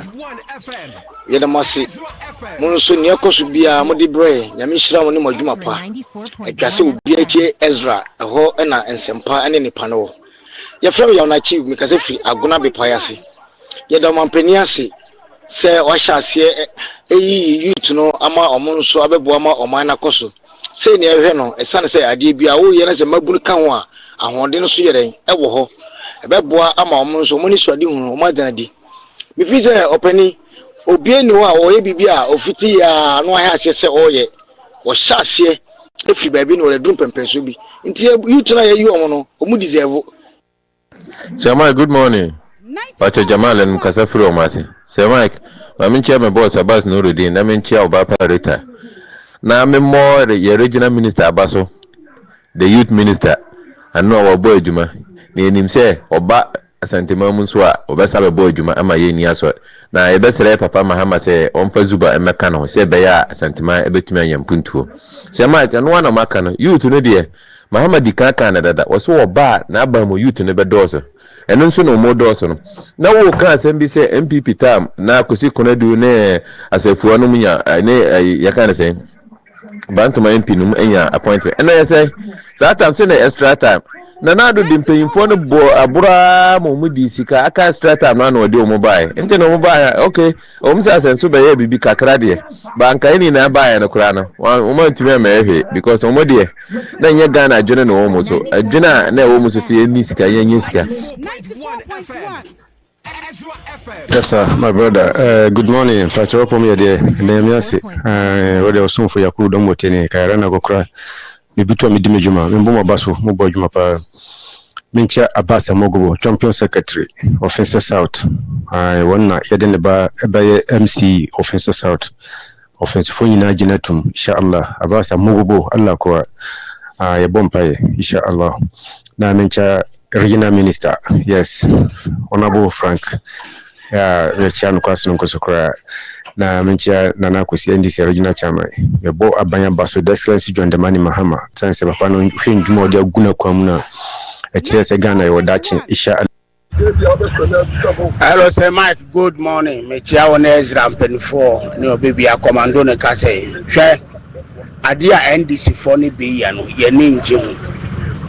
Ya pese kanu kwecho mo se John Mahama amambo etosu mi enu awabai sa o mo nkosi asem no obodi ni amanyama na we kwa yempini we kwa nyese ne ya hia no mu from 1992 yedi roll city ye buye no na o mu wa hifa o mu ba NDC mu for 3 days ya na ha ya adwene se yempedi o mu ya no yempedi na so obi ana ofisi enyina ye enuanom oye nyina ye enuanom ye NDC for enti sebi obi atusu no sebi e manipulation sia enu nya ha wo so be kwa na ba bedro so Ezra FM do me zongo shebe mchecha manana ko si chama wan Saturday ya tsana na ba chan fo anu ja Mr Franco Amoakohene no yina de nem nyam kota che ne betre no man ko su kama ko o muso yin sama no bebiri ma no kura no se seme wa santima mo no e wono na kasa eni so na wono wan se de we dey grass sa bonkre na potwa amabulu pe adwuma ya na ko afoda ntuma mi se oba bibi so mi tejeri bibi Central Market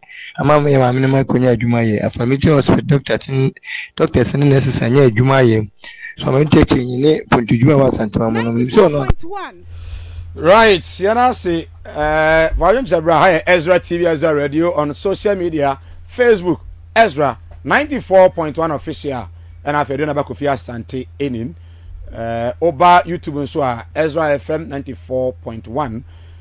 Join us na a share comment nso efabra WhatsApp voice note 0531455105. Abeja for Transi. It is just 8:30 a.m. 28th day 27th. Saturday 28 and I'm 28. Hi. 28 and hi. Yes. The Bosum and Swan, sir. Namisamo. Some boy pie, my Bosum and then Yamiasi. We have what I say. Even I'm ready na yet the combo na it was Dr. Christopher Amwa Nyame, a medical officer, KNUSD Hospital. Dr. Transi Anope or her. So and me suffer penny awesome Bible College. Bible school can see pa. What's Sufia Sama? But I was a man yes. So penny to Manuel Boxy and so Atlancy. I said, and so a better. Doc Aquaba. And yeah, official person. I think committee being a first Senna, you are from Dipamo. You see, actually, you shall chap up. We made the action. I met me with the doctor. Oh, okay. Doctor. Okay, university. Wow. No, we are major number. Okay, very good. Every Kaja, the young perform will be hospital be by you. Okay. You are performing because hospital, not drive church, mammy. Okay. Papa, Yana Papa Yusua. She said, don't be the man, men on the Yaram de Coyano. And found cry. Oh, almost I train more, Miss Anum more. Because I mean, I'm one fan of Sona, me con with Druya. Ebianca Banamentia. I am to hospital. And do my coquana is oh, my coqua. Sir, I'm a Safra buying doctor. So I buy doctor, and I'm a friend. It was so soon. No, I mean, Chan, no, find some son of Debbie. To cry. A treble, bring across so that's like I'm a fish. Also, we have been a cucudano. Where have you cucudano? Serious. Yeah, the man will be a very mamma. No, I'm a serious. You are crabs on alcohol. Come on, young condemn cry. So, Boko, if you Boko, and a dog, maybe some question. Oh, question. Then it to me, Bansha. Oh, sir. Ubiani said, yeah, Sabio, Nimdi fa bibi ho atie se bi odo yare ba bi o ha na nimdi na bia ode anaze bia se de usukra e ka chire nipa no bia obefa ni different way ana mama wadro enti who also nimdi ofo enti bia enye se boapayo se bia de pane pese bia o ma wadro bia be ha wadwe bi entisa but se dem sikan no bi o ha ni nimdi no ba bia e bia edru no ndu odi na odi aba enti oye de ho oye djuma so oye so what dem dey onim kura I said teacher no in classroom enti anya say boapayo no me anya boapayo asem na me dey free oh just wrong ba bia me na fan so a yeah nka me mado no ma dey be sisi no so me no be twice a day two anya you yeah a human life as I'm not here can me idea here man because said the doctor can say far from the angle say be any panel ni nim die ni nruho and that kind of thing oh yeah there e be on crowd for you know one thing is so e be ha especially most I'm not saying this to destroy but most of the private hospitals no na be most of them are money doctors papa professional doctors e be ha be a nurse ni as but me dia me say there government boy me man constitution government ban there exactly e so pa okumasia na e be musu san ka menye bibi but me need to be busy man bibi me say this week cervical cancer awareness week yes the whole month the crown the whole of January okay cervical cancer awareness month ya woto ano on say ma babia oma wodie no ya wo awoto ano enu na edeko ya woto anemu ana uterus bro ni be can say uterus and a womb ano no na e fa ni service no na wodi na no ya wodi na no okay na fa ni service nti na won so cancer timba e kokram timi to eno de dangerous say de inim no second common cancers e won mamu pa uyi breast cancer free wa na sebi ekumma yie pa because said ye siba no ambassador bia o ti pai wona wonte any symptom bia by the time obe hu symptoms now we ba hospital not are you too late na you too late wonte pain bia wonte hwe the only thing bia by the time obe feel say unya so ewo ana wonya bibia enye normal wa nipadua mo be ba hospital be check na aduane mi pa na ye hwe WHO for munhwehwe mu no Oba Africa, 2 continents also pa Asia, if you are number Africa. Now we share Africa, so Ghana so yenya cervical cancer pa last 2022. The whole Africa it diagnosed about 31,249 women with cervical cancer. Now 31,000. Now about Ghana, about more than 3,000 women were diagnosed of cervical cancer. I see. And then out of that, about more than 50% died from the disease. 3,000, about 50%. That is about 1,800 died from the disease as of 2022 researcher. Every 47 minutes a woman is diagnosed of cervical cancer in this world.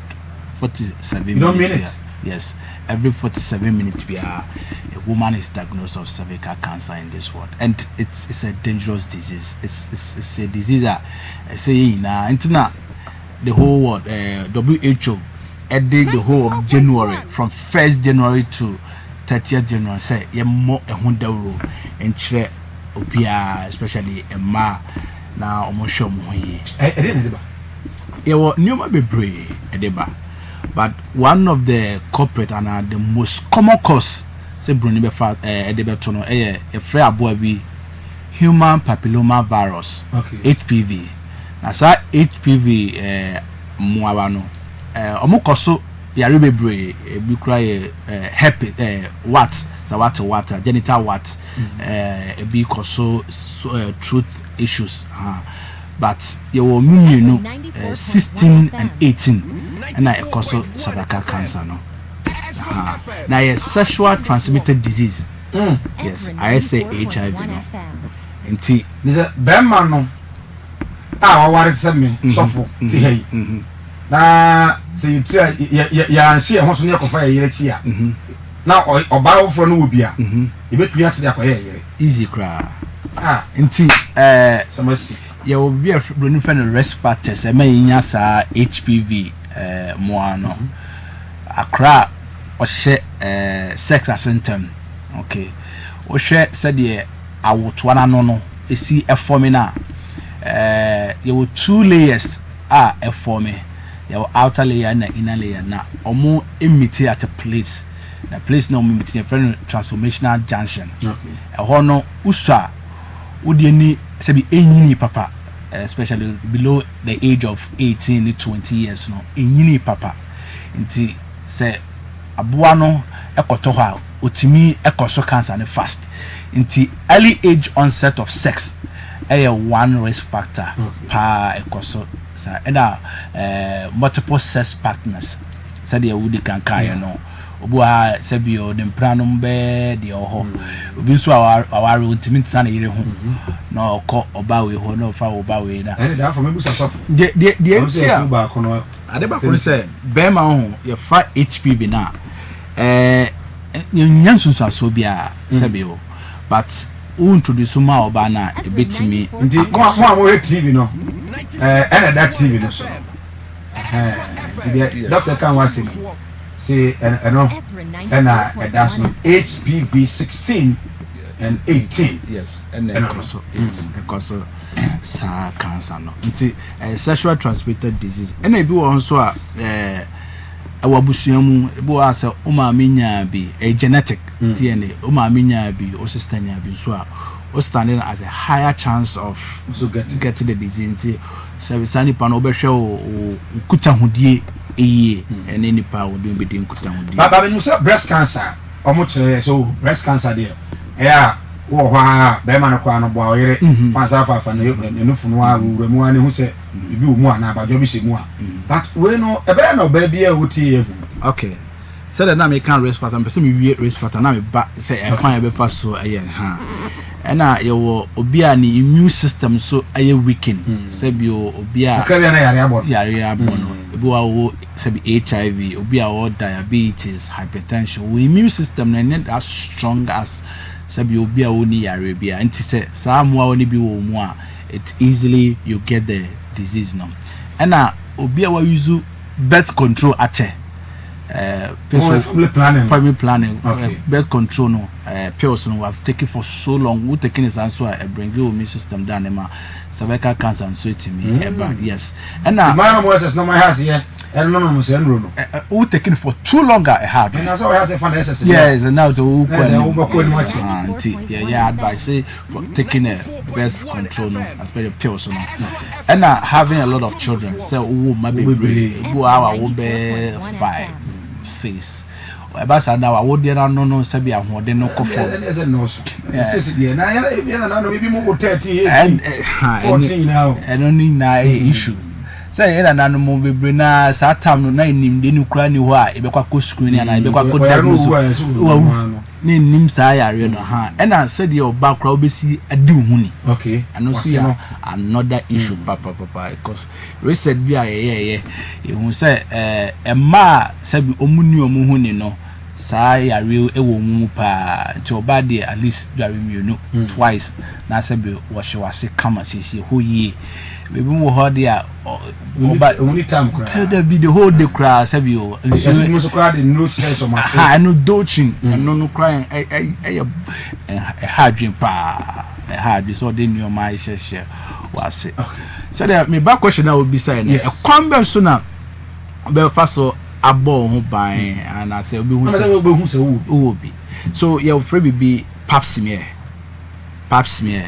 oko hospital bia Confanoche K University Hospital me free bar any district what mentia ne Mary Stopes those hospitals no okwa sabe oba ye basis na ahwe wa wodie na no na take sample from wa wodie na no na dia collab akohwe sare no ye bi me patch me ye bi man ba wo hwe mo se aduma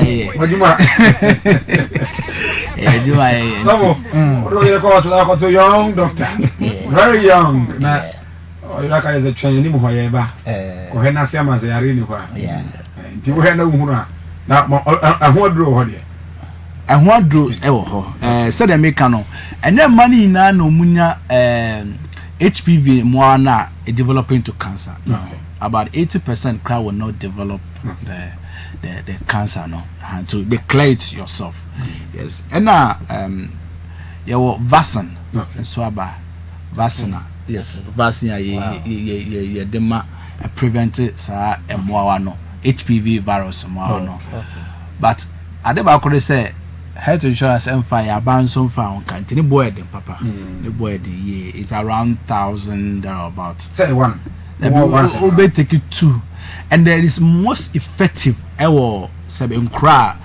between the age of 9 to 40 years and I this vaccine very effective because they have not started having sex and as someone says so many baby share monty their service no and as you say you introduce more yes but feel so quite anymore ultimate vaccine to the age of 45 bit me was vaccine yes ne board na say be no say how many times over 1 2 times okay 2 times entire life yeah you know entire life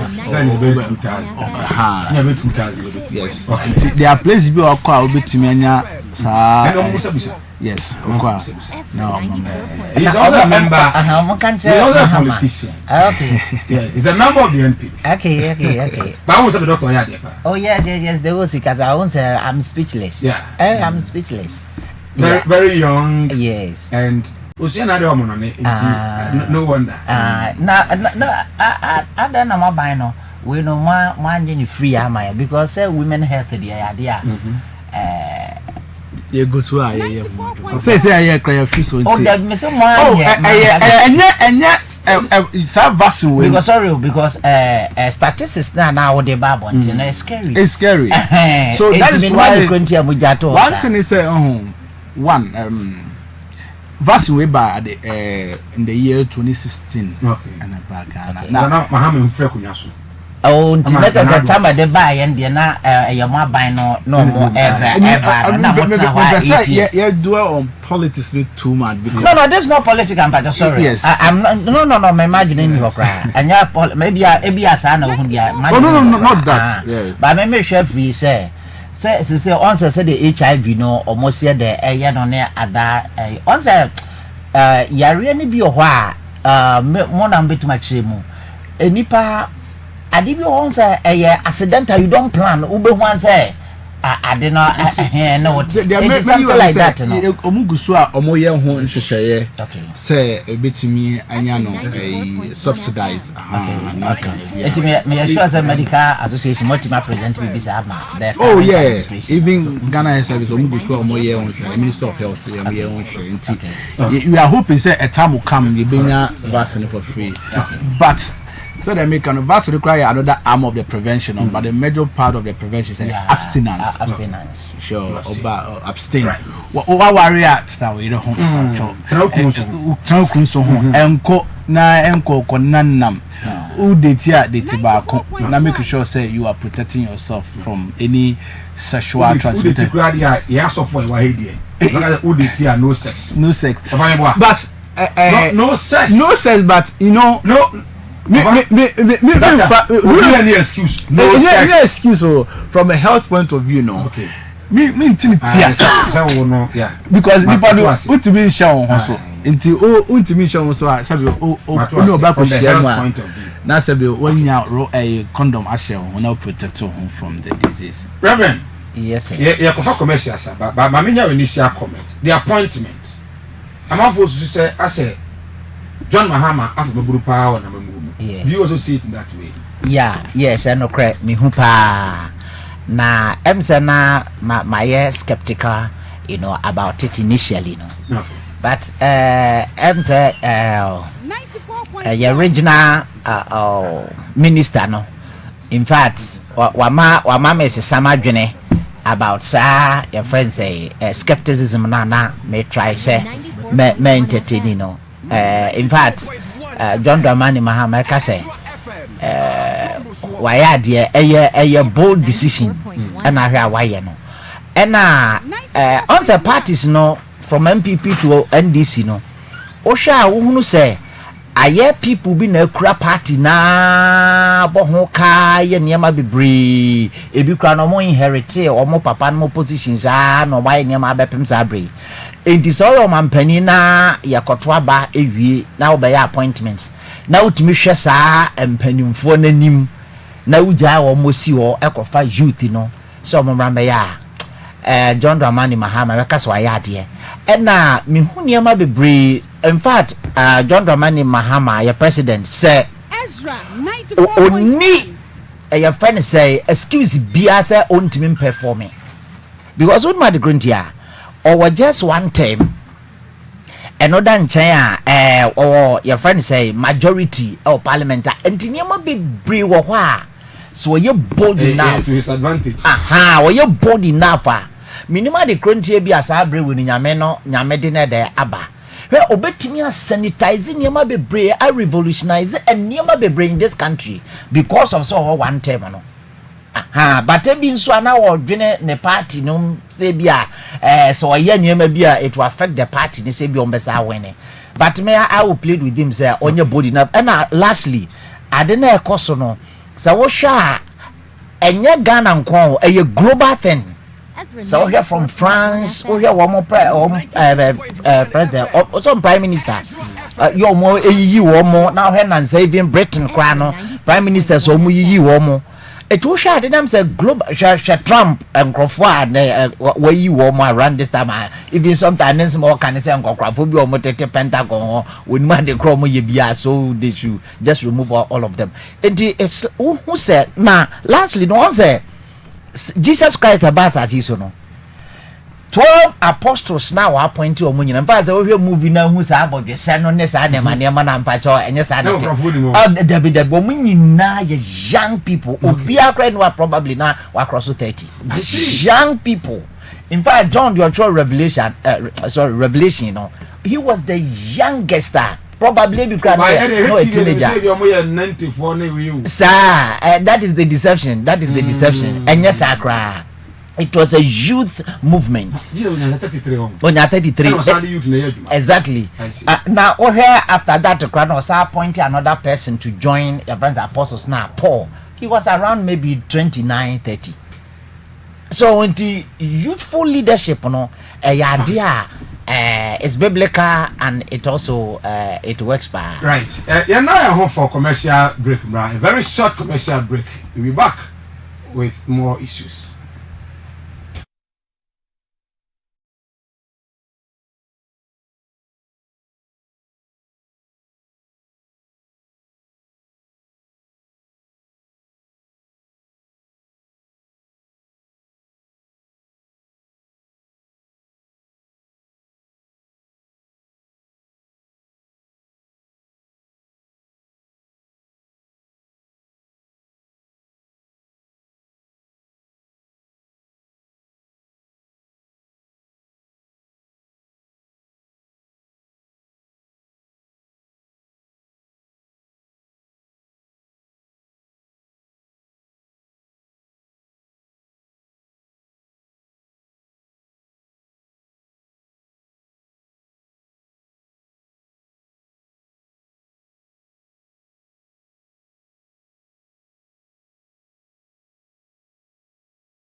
guidance of my traditional leaders, my parents, and the good people of Ashanti region, I chose this cloth because of the name and its cultural significance. The name of the cloth is Asanteman, and if you see rightly embroidered in it is the porcupine. That is the symbol of Asanteman. The porcupine serves as a very tactful animal that is always on the alert, on self-defense, and in promotion of well-coordinated strategies to survive every situation. It has quills, or the spines, and the spines, though seen individually at the back of the porcupine, they work in a very coordinated fashion to either in defense of the animal from predators, official, or as and when they need to undertake. Join us. You like the page, share, and drop your comment. Now I can cancel at the amount. I bet you for that so hard. Doc, Minty also Unisha we on Mahama's appointment. Mabunu say why a medical doctor for years now. But your body is here, say be on a Minister for Health because okay. My take on that is in good faith. I mean, as a country, Ghana is a youthful country, no two ways about it. Because when you look at the age hierarchy now, the youth and the super, and one thing is the youth also come with a different style of working. Osha said the WYEA corner, said the YEA corner. The old ways of doing things now cannot fit in this generation. Okay, cannot fit. And so pointing youth people, for example, now utie Amoakohene, utie the doctor, the whole kasana. It's true. Social media, and now you reach out to a lot of the youth on social media, and the youth also now or how are youth ekomu. And so in terms of say or bringing policies to help the youth here the youth will be the one that will be able to do it and very energetic. Okay, but here is the case they have the knowledge. To me me concern and I mean suggestion is always you choose the youth as a leader and you bring the elders as a advisory body. Okay, so board members and the board chair paying for na youth need your money. Youth no kwani decision, but they will advise him what to do need those things now. And no, I mean who be the foreign minister designate Okudato. He went to the old foreign ministers now. They appoint them in the NDC now. He went to them to go and take advice. This is what we are supposed to do. Appoint the youth and then the old will give advice and they'll move forward. So it's in a good faith what they have done. Now, I'm not more this. I'm not going to interview now. Or say Kumasi Krofo markets. Obey. But I say Abayi Baye. Kayetia phase 2. Maybe most of the project I saw Ashanti region now. When he met me every and then he touched on using the social media also to project the region. Yeah, for the market grow from the example. Kufona Shas NDC enya another 8-year term. Omanya onshi. NPP most mobile 8 years. Anya onshi. What do you think is the challenge? And should we take Amoakohene's words serious concerning that market? Well, Sano Waka. I mean, and now he mentioned a whole lot of stuff at Oba, Obeye, or the region, which as a youth, I mean, taking the political affiliation aside as a youth, I was happy for my brother with the way he even spoke, the way he was telling the things that he would do. I pray, say, he's able to do it.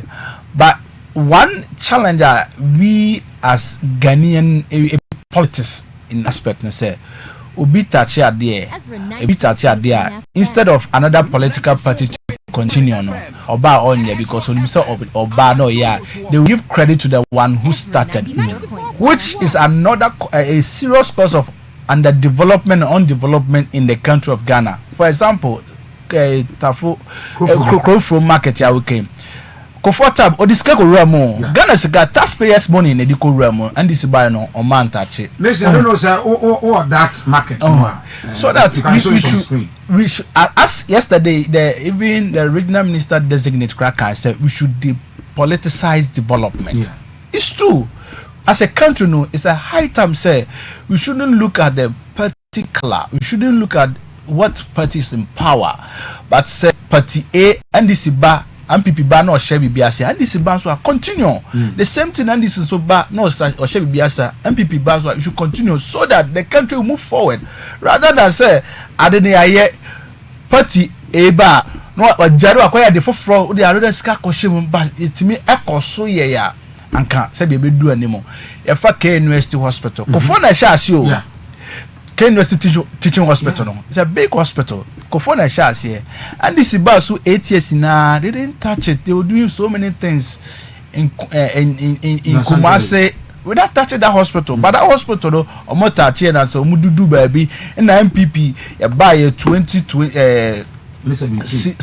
to 2024 yeah bibia kodu pompanso bia is almost done about 80% 85% completed. Let's see what this current government will do. Let's depoliticize development. So in the entire 8 years of John Mahama Mills administration, KNUS Hospital Manko, not just even mortar on the farm. Yeah, nothing was done. And even for the first term of Akufo-Addo, someone touched it. I think John Kumaba is deputy finance minister. Yes. And now almost say no, you know they have to do assessment because I see what they have to even do architectural assessment to see that if it's fit for purpose. Say let's continue and continue and renovate it or continue with the development. So all these things play a role, but when they started, no, I mean when you look at the speed at which the hospital moved, and now it was fantastic. But let's see what will happen. The current, I pray, say the current the regional minister designate and then the sector ministers now. The health minister, the regional minister, a medical doctor, so he knows the health implication in Ghana, the health status of Ghana. The health system is not the best. I hope say he will look at that hospital and other hospitals I know Abubu so that all of them will be operational and move forward as a country. Okay. Dr. Chris and Martinica, my Francis Adwakwaba,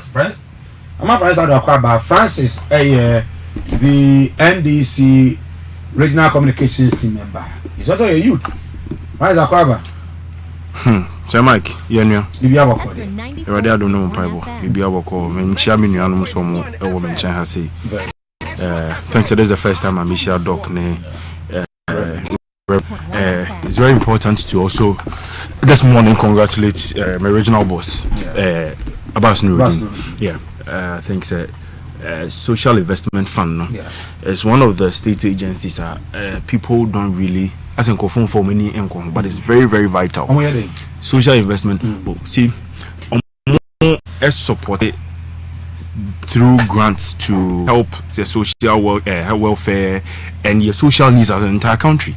Into Honor is responsible for addressing such needs. Into other agencies, other ministries, other sectors could equally apply through the social welfare fund, you know, for some of the funds and other things from that particular agency. And social investment fund. Social investment fund. Interior Abbas Nuruddin, Okwakobo Ejuma wo de aboa. It also now I think some few days now the MMDC is information say by Friday Friday be anaba so honorable Eric like when you go there is somebody almost everybody is talking about. And what I don't think they have any option. Yes. Because one for now, or more pen, one for now, definitely what happened is that Why don't you have full support? I'm a partner, so I achieve what they want. They have to achieve. This is a man who has been or has worked as an assemblyman for 2 consecutive terms of Kwadasunsium. From there, he worked at KMA as an appointee. And YEA KJTA movement from KJTA to race course, sorry relocation in, and he was very pivotal. YEA no ba Kwadasu constituency biono. He came down to be an executive member of the constituency, then parliamentary candidate in 2024 parliamentary candidate. Oba now vote was about 6,000, a little over 6,000. No, about 8,000. Almost 9,000 in 2020. 2024 or about 11,000, almost 12,000. Would decrease MPP votes now consistently it has hovered around 65,000 to 45,000 and below in 2024. And see, this is a man who is liked not just by the NDC in the constituency but the MPP as well, because MC, you are not just a representative for the NDC, you are a representative for the entire municipality, and ubia matter. If say one more, if they don't like you, how are you going to be an MCA? I bet why you're a man on Akoso. May Rainfield say there is an advocacy group in Kwadasu constituency. This man is the patron. Advocacy group has MPP, has CPP, has PSC, NDC members, all part of it. And so it is not just, or he's not just someone who is coming to just be the face of the NDC, no, but as somebody who is coming to be the father of the municipality. Expectation, yes, expectation also very, very huge, but nyame there was a they make sure say municipality no anything, and you better woman so there needs to be addressed in terms of roads, in terms of zona omo yella bi wo adwuna se ho adwuna se a bepost school mo ho a advocacy group na and he has said that it's a very important project about Beshe, so making sure say that particular library is finished, and then now AstroTurf being so horrible Domasaka and before Domasaka and Omenri. I think all those things are let's hope say Obinya that favor no Nyame adoma ye bon paye na ye hunu na askwan so amokamel forget that amencha omunyina yes anope and na what share yes Mr. Regional Minister Mamembo Nabaso. He did very well. I personally have one or two things I make once and I wasn't go address it. But before I make some, I mean, clear our issue on KNUST Hospital once and for all. Okay. MPP for a year propaganda say KNUST Hospital, so you didn't touch it. You once you furnish mobile, you had 8 years. 8 years. I heard doctors say it's about 85% complete. Let me take us back to history. Between 2008 to 2012 to 2016, if you looked at the development in KNUST alone, across even government sectors, KNUST recorded the highest infrastructural boost. 2008 to 2012 was the period of Professor Otueles. Then from Professor Otueles was Professor Kwasi Obridanso, right? And everybody in KNUST, and so is a witness to the fact that Obridanso can equally say that Obridanso Prof is the Kwesi Andam of KNUST. Why? Because around that time, the number of students who were getting into the universities were increasing. Accommodation became a challenge. Classrooms became a challenge. I am not saying the hospital was not a priority, but students say bus school no be brave. KNUST Hospital now a war Tech Junction was there, but there was the need for us to expand infrastructure within the university itself to meet the needs, because first students be brave. Medical students say ba you know yourself or a medical doctor share oko bodia medical villager way, and I look at the numbers that are going there. Numbers are not much for even SMS are increasing. Numbers of intake for pharmacy, it has increased. Other faculties and colleges had benefit from that particular agenda, because as a manager at every point in time you champion a particular project. It addresses the needs of the immediate issues. Immediate issues, and say students are coming in. Ebi in your class and gone where the days where KNUST ube kwana nkofo jina lecture hall. Ebi jina bunting. Is it dream? Go to KNUST and see. Meanwhile, our medical doctor, I hope he goes to, and I believe he's been visiting the medical village now. Students been in Jinabonti lectures. And so you see, as at that time, there was a very, very important thing or a very pressing issue that needed to be addressed. And Professor Bidan so championed that cause. MNA KN University is happy with the improvement in terms of development, infrastructure development in KN University. And you know, say and definitely we also have to do assessment of the hospital as well. Hospital no if an Drew Mokai say within that same period between 2012 to 2016, and yes, I see the Osei-Tutu block in the KN University Hospital, Tech Junction, so I knew one no Musika, so that it would also beef up whilst we do the assessment and look at how best we can deal with the KN University Teaching Hospital holistically. In many years, our issue now for their politics now. Let me address it once and for all. And I've set the record straight. Enough of that. Very, very strategic. Okay. Very, very strategic. Right. Go into how that particular agenda was pushed. So Amoakohene. Yesterday he did very well. I watched him. I mean, as we know, Amoakohene, already regional secretary, very fantastic. Was even entire country, no, even our national secretary. So I wasn't expecting anything different from what he did yesterday. But there were some few things, and I'm a person called Tache. I think that he addressed it from a particular angle, but not to my satisfaction. It has to do with the decongestion of Kumasi. Decongestion of Kumasi. Sir Mike. No, take your time, Sir Mike. And one who said Kumasi is more or less like the center of the country. Into your major highways are a linky region. Okay, questions on Mubusa no. I think the Honorable Roxanne Ebusan in relation to Bedieni and Mampong MP Honorable Amperchum was also asking about the dualization of the Mampong Road. Sir, Akwan Wingina Ama Central Business District and but inside that the number of hours is even taking you to get inside is becoming difficult. One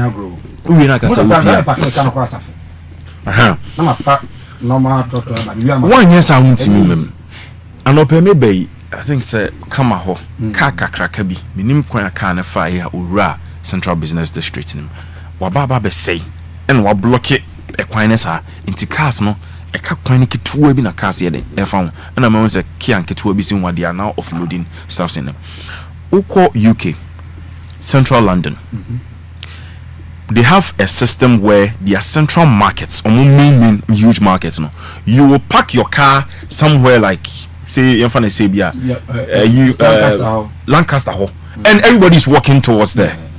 So we don't allow cars into the Central Business District. What we are seeing in Kumasi is that cars in red room, Nipe red room, Nyome red room. These three. At every point in time, there's congestion. So you say, one Adiabakwa Hamepa the road between Bekwai Roundabout to Konfanochi Roundabout. That is a major road that all ambulance and emergencies use. But that is one of the roads that are yet choked. All because of what is going on around the roundabout at Konfanochi. It's one show we are Odofo bit ambulance one watching was here in the hospital wanted hospital because of the congestion on that stretch. And it is serious. Two, from the roundabout to Dubai is also another choked area. Sa area hono. What is happening is that a hono transport goods from near Denny a hono used to enter into the Central Business District. Or Dubai. But a lot of times we traffic so just from Bekwai Roundabout, just from Konfanochi to Kegetiano, Ubetimi do so close to 45 and 1 hour, so people would have to get down and walk. So one of the things I was expecting the minister to address is how we can reduce the numbers that get into Kegetia. Because you see, it has become the talk of the day. You can't want some kakrebi and a jai. Now say accident to be see can't be tree farm and phobia so Kegetia. And then we said that what's it but I said, as I can see, are coming. So one of the things, regional, Amoakohene new to the region. It's something that we need to stop because Amoakohene has been in the region before. He has been in the not before. He's in the region. But he understands. He understands on what he must do because that is why I'm saying that. That is why I'm saying that. Yeah. Those were some of the questions, the very important questions that they needed. I was expecting the panel to ask him. Okay. It is not just the work of the mayor, because over and over mayors have tried to decongest Kumasi. And Uye Kakrebiana, Missy from Ejumfoma, SA, and Utuye Friha, and Utuye Friha. Then at the end of the day, adwuma ntimi nkoso nipa be wu because kai bi beba obe fairly break ekuni pani ade. We have to consciously develop a strategy, and I'm expecting the regional minister no about area Amoakohene to work on that together with the mayor and all the MMDCs or more Kumasi Central now. I think that KMA has about 4 constituencies, 4 municipalities and that 6 and there were 11 constituencies in the Central Kumasi. Nti 5 no emeka home me ntimi making sure say KGT ano ye decongested. And very importantly, my last point, Kurufum market Osobeye KGT Dubai Central market yes our market we need strategically. It will mean that numbers near KGT at every point in time will reduce a bit. To me to say Kurufum, say a lot of them would go there. Bantama, you have to look at all these areas here. But me some another view say market no here pa e was all here and say you can say obi typical so baby share a what for bomb so be we for market send this we are I believe say 90% of us living in the Central region will give the credit to NDC. Why? Because NDP by 8 years omanye what I say it is a NDC by ya obi waka say na NDP before the share say na when the baby ma it will come. It is not about when the share say na when the come. Ghana I understand round no. That's what you have to think about. When the baby project no mind am I it me and making a good use of the project. I think that is what it should be. And I market no say kura no a. You see the more na we see market no enipa no so nte Kumasi da say any decongestion na they tell say e be market no e bi kura na ko ho no no be so afa fu na kura ase esa betra dum ma yora say e di bonya wi me catch your boys on my bed dum ha so space to surprise you.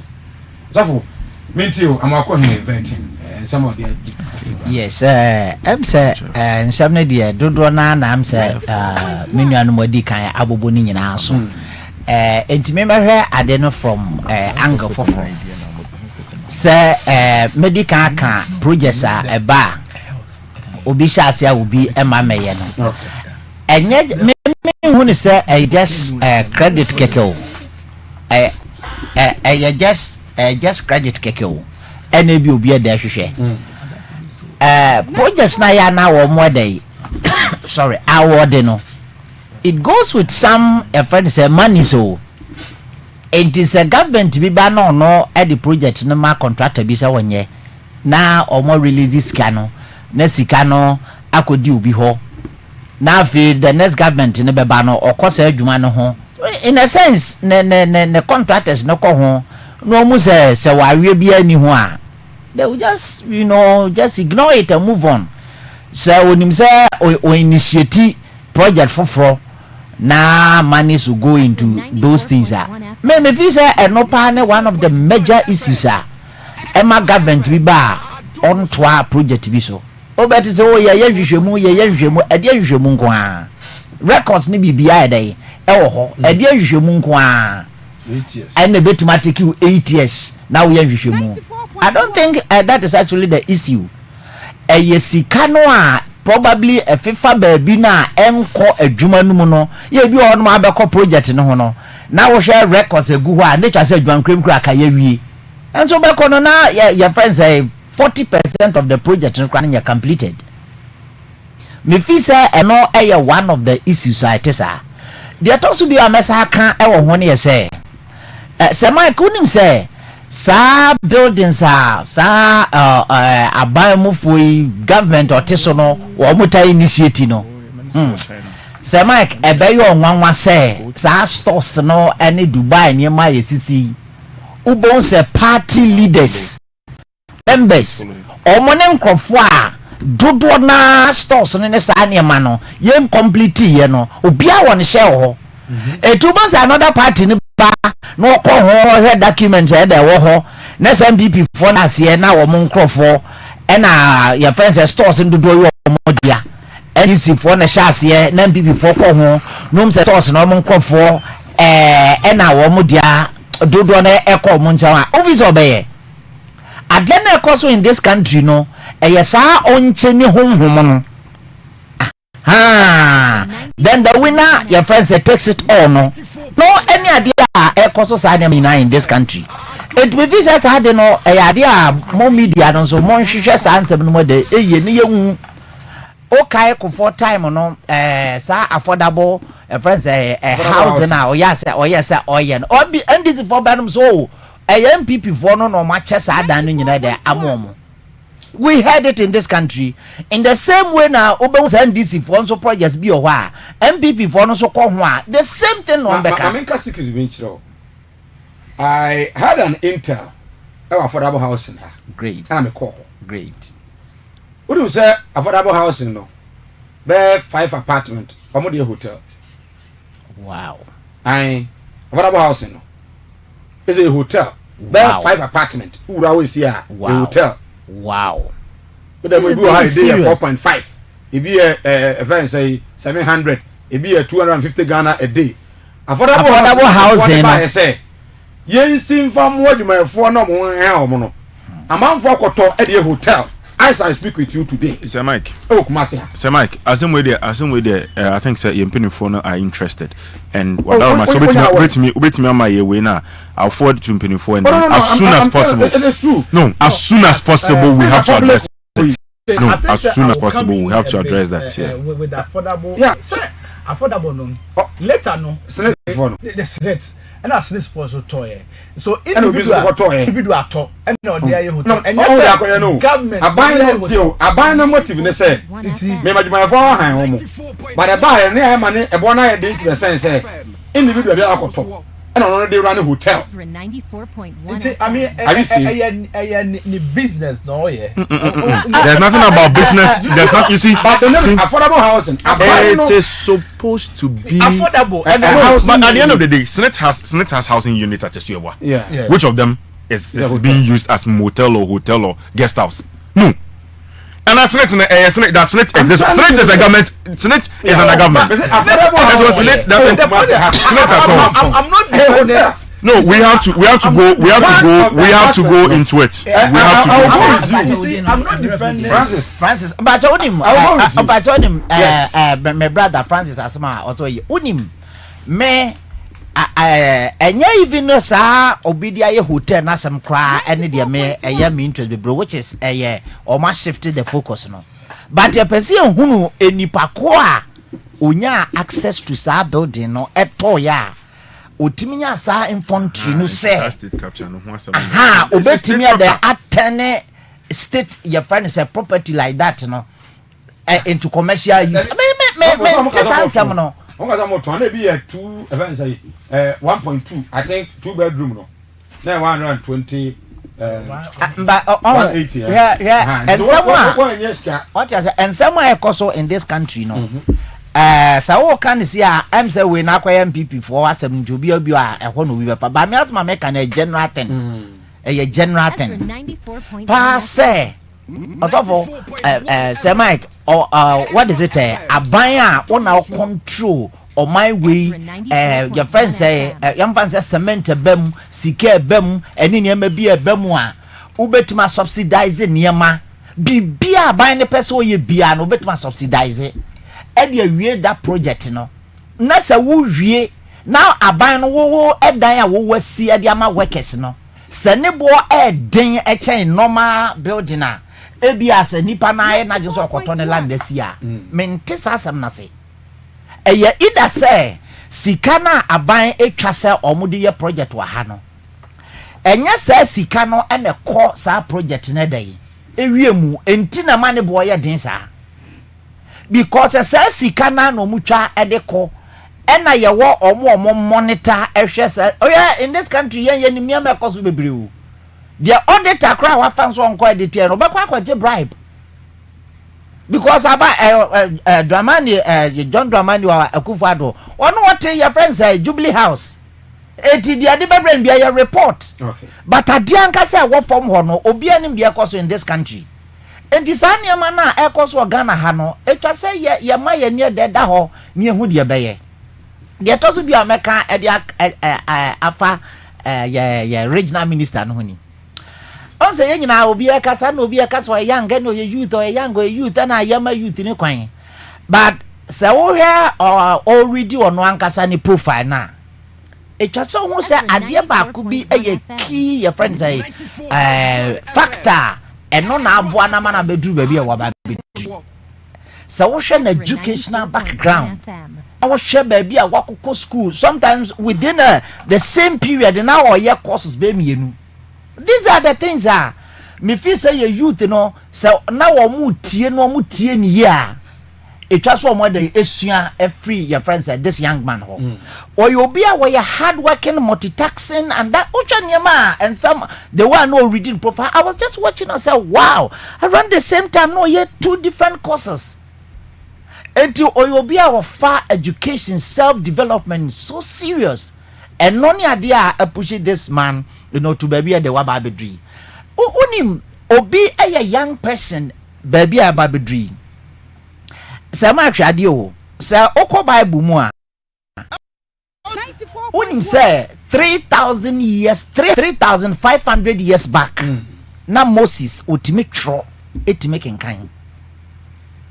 Obi at the 21st century. Emu was young. Ontimi tro enkenkan. Onka fra. This August onka fra. Kadia member some can dey just make no. A plague. Say obi betna 3,500 years back no otimi tro no otimi adai ekenkan. Now what 21st century. Now wontimi tro entimi kan. Now we are young and still hope say and yama beko ye day e dia ma. I think say just na wo hwa no so we hard working. So hwa baby bi okoye adwuma wakwadwa hospital ha no move ko ha no ba politics move free ha no ko free no ko ha ya be elections in so ohu sa na we vocal enti no enye say ye ka no experience angaza ote wona ho kasa no. In fact I was even relaxed than the MPs no more parliament. Oh yes. Now I'm more. Oh yes. But see, the can union now. This is someone who has been through the mill. I mean, handling a region like Ashanti region. Oh yeah, regional secretary. Senior, this region is not a small region, right?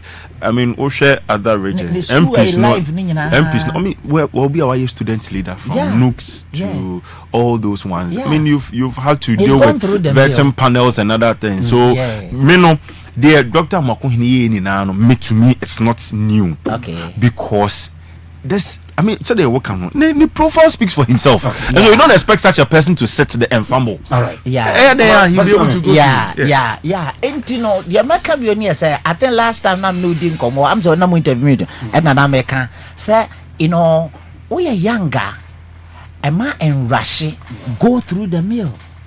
Aha, meaning so what nanti on penifo be there say last America announce so bo a friends a lawyer baso say ono so aya wo mental e wo dwumade the wudi mu ne ba bia do abede ababetri. I think sir we youth no so no we should understudy the old men na em say na dog e kan sem bia e tache me pa sisi sa world na ya ba bedru mu no ohun IT world and yaba bedroom CC.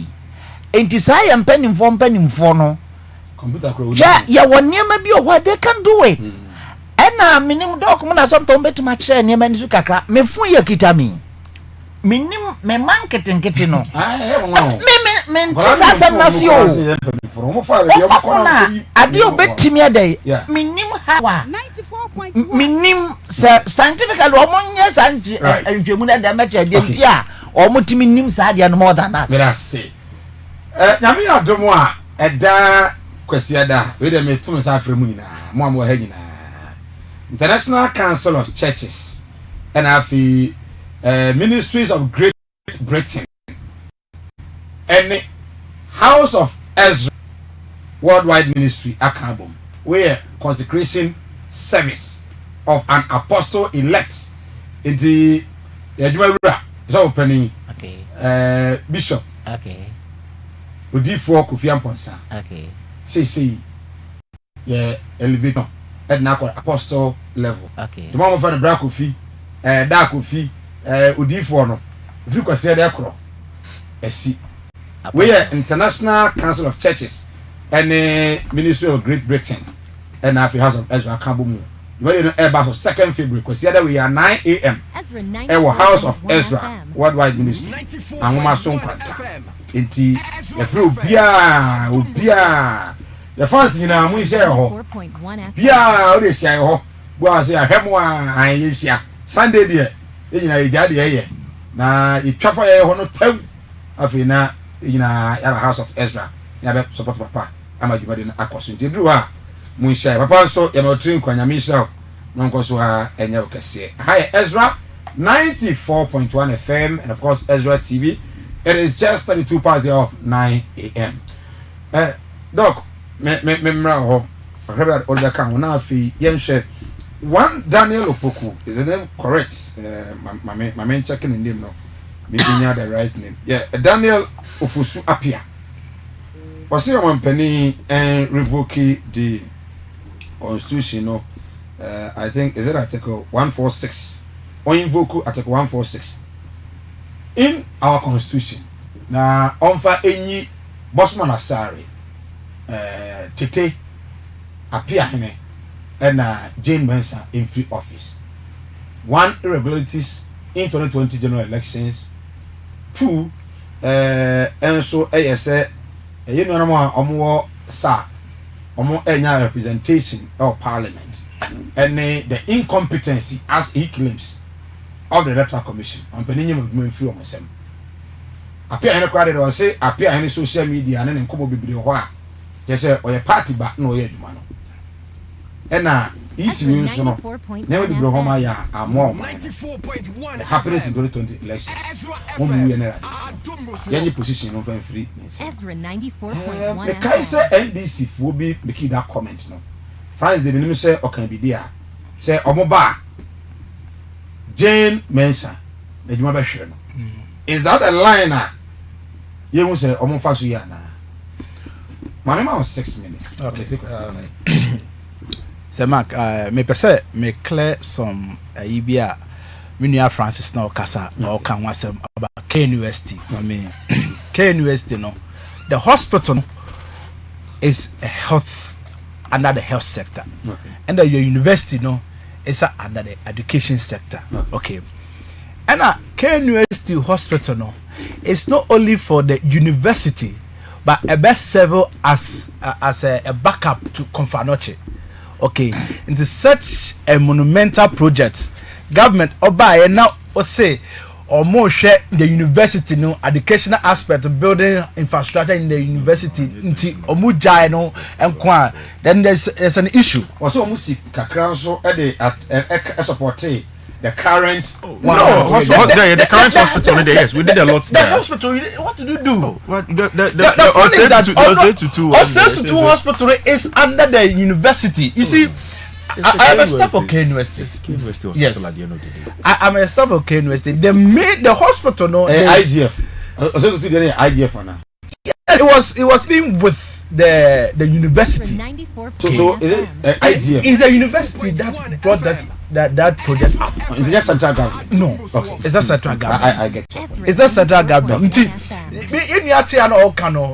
In fact, I was not looking at Sebia where we are looking at how we improve the health in Ashanti region. That's why I touched on that hospital. And in fact, it's clear. Evidence is there. 8 years and this bar, so they didn't touch it. Nothing was done. So you can say development echoes the university inside. Now hospital health aspect one touch here. That is a problem. So they touch on education but not health. Health. Okay. Yes. Okay. To add EC there no. You see, I am of the view say the EC body no, even the chair of the EC no, the appointment should not come from the government. That is, to me personally, I see the appointment should not come because it is one institution body up. Anytime government comes, no, it happen.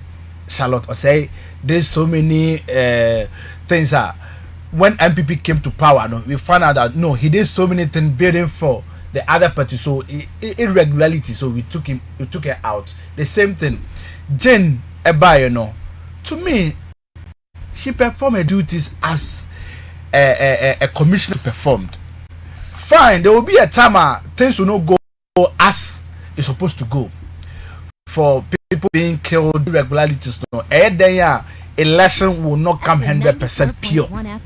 Since Afarijan name by inform you know, every time there's some issue that come with election. But there was decency.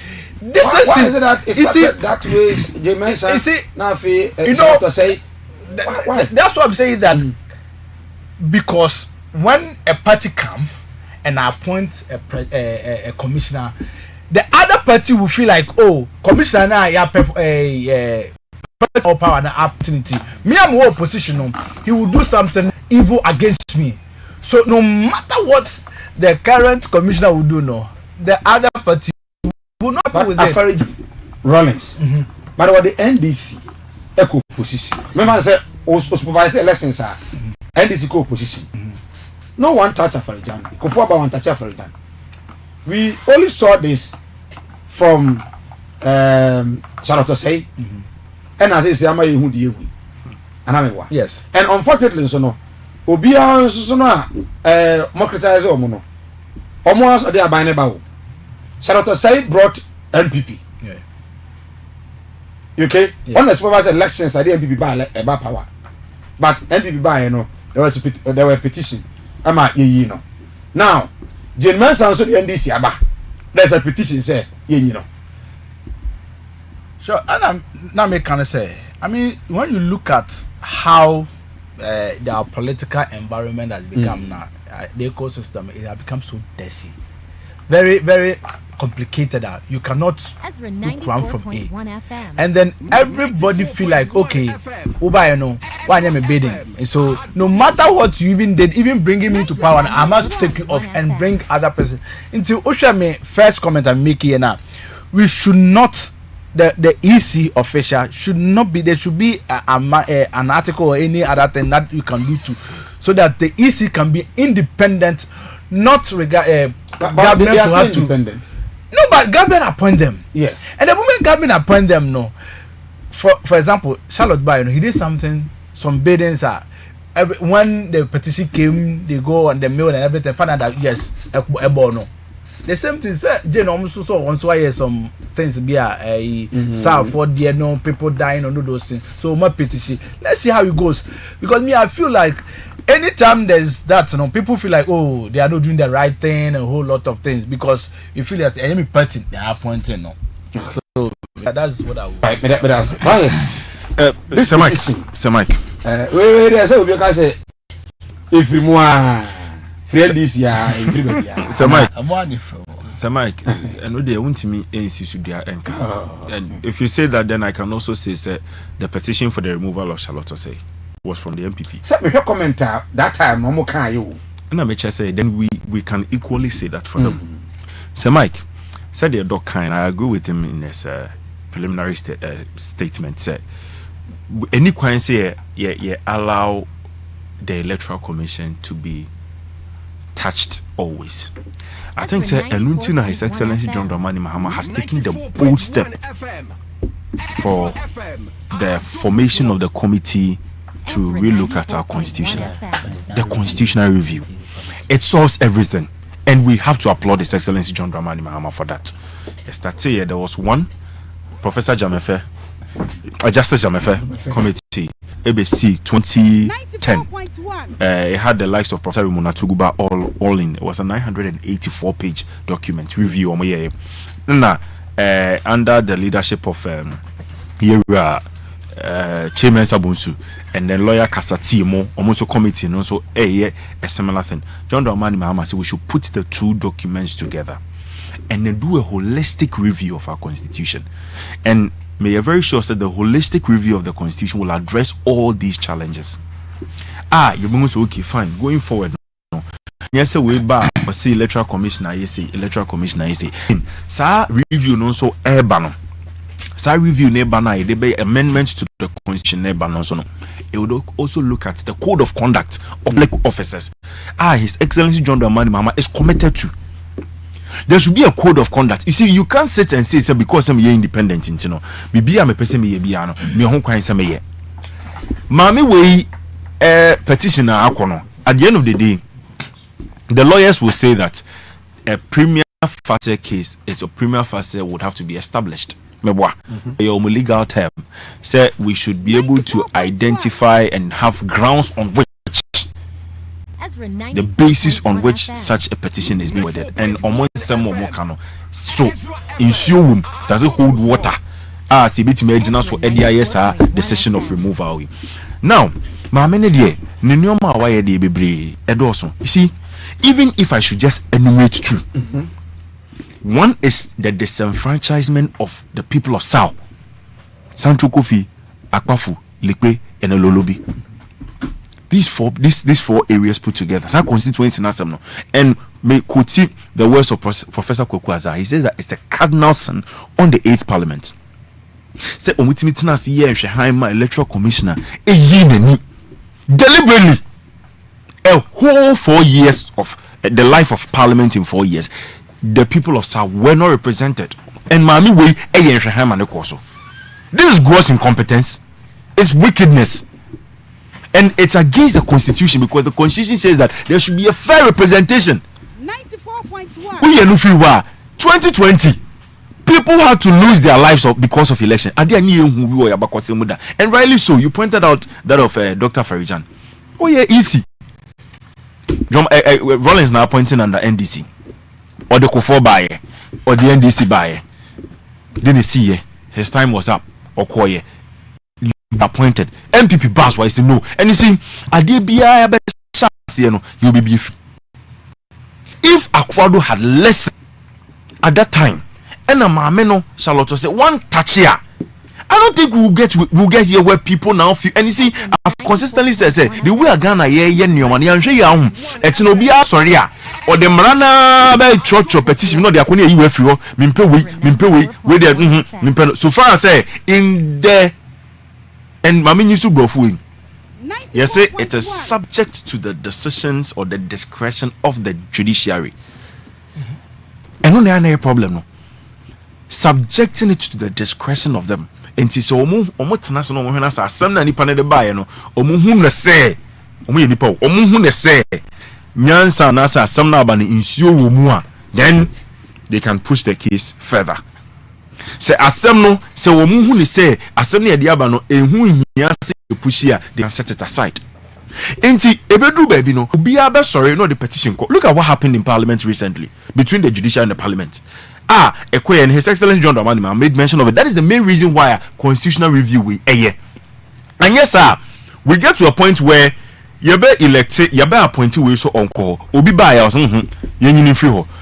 And now I was on one of your sister stations where I met an MP, and then IGP. All of a sudden they are condemning the IGP, and I'm like, hey, any IGP kuya na no wo. And the way our MPP bar so we the then IGP. I think Mr. Kumbo, I think NDC Kumbo. Benjamin Kumbo, was it the one NDC free son? No, this is IGP. Akufo-Addo Baswa no Saki IGP. But look at His Excellency John Dramani Mahama. The IGP is still at post. The CDS is still at post. All the security capos are still at post. You knew be free. Because it is not in the interest of you anyway free. That is the same thing we have to look at. But maybe there. What does the death of some individuals during elections? ECD or anything? Say, and at the end of the day, you say the issue of Ablekumanov MPP for more parliament. Say, yeah, and conduct Ablekumanov elections now. Recounting now. They will not do business with the MPP. When are the backstops with? It's not the electoral commission. See, say electoral commission be prisoner. And so at the end of the day, when it is because of you and through you, BBS at the end of the day, you should be held responsible. In certain advanced countries, sad death they see in 2020, the electoral commissioner would have resigned. Do you support the removal? Yes, I support it. Okay. I support it, but see, I support it. I support the removal based on if the petition that goes and then the Chief Justice feels that, or Attorney General, the corner Chief Justice, Martina somewhere in a year, if you go ahead with it. Yeah, Medasi be brave. Me who say Ghana politicians of I see a lot of political pharisaism. Friends, name. Doctor make a brilliant suggestion, and my brother also make a brilliant suggestion. But what ya, my brother, they were no seeker, easy we say, the lapses no. When it came to Charlotte said, the Utimika or Hane say, nature say, President Akufo-Addo is a certain precedent. Yeah, when Timian referred to Charlotte say or non so lapses be the same thing Anna Dawkins where they how do we solve a problem? And to me, sometimes politicians know mom from what have you now. What is here? Maybe what's here? Sometimes Omo emboa emien handle issues. Me feel say government appointee no say by constitution no and now or the babet na ho obi ani Ghana ha twa say the position or you untouchable. Udi for ha ene twa say many pan so te ase say position bi de be many pe bia na twa say hold you accountable. And this a lot to say so ye niema bi na enye na Akufo-Addo buy no yi na o fatase we yi no buy na threat no ye buy be you me answer buy ba na you the ndi obeyi na say wo ho problem bi wo ho problem bi sanso na agenda otisu sesei say en obi nso members me bo obi adi obi nso ehun say lapses bi de e wo hwe ye ntiase how most of our leaders one men can say one negligence ebia na debia we have it around nyina ye nim said na my brother can decongestion e twase ye e wa headness wo dey ma political party bin start say wo yes side wo better dey because wa oba omunye na odi say ye dey obey ya me I promise myself say somewhere no me genuinely I will never speak na ye mo bi o ha ye na me wo dey unti ade be kama wo dey unti David wo dey unti wo am kaza ye of the party asma me be kana no jo say dey okay in fact mu ye no conversation akoso ha ye mature the board pan away you good what is here obia submission no who say your friends say juicy I have to take you time to listen to her problem ba ko a ewo ho no ya politicians wo muntima minim say constitutional review no no ya de a etwa say ye hwe because aban no ntimi enye ade bia because osuro ni party members di on be ye no osuro nso say saade we na oye no ebe go against him ewo next election ade ba ko a ema ye wo problem ade ewo Ghana ha eno no enti no de atosu bio no say omampani na waba akonya so na aban a waba akonya so yi appointments nko a oye no say the say 6,000 no say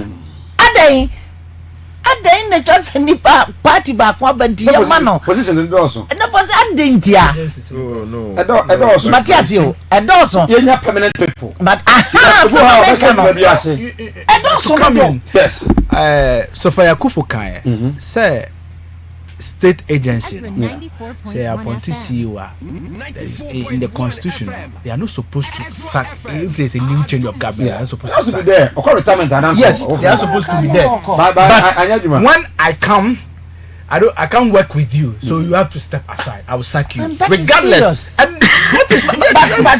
onim dia kwaso so ebia sorry ebia party for government in ebebele mu no what about nipa no so te ho no ono so why na dwene say obe play neutral appointed because about there play neutral. If I know say I'm likely to go. One way and able ha meya. One. But in some position no save there. Me yama juma.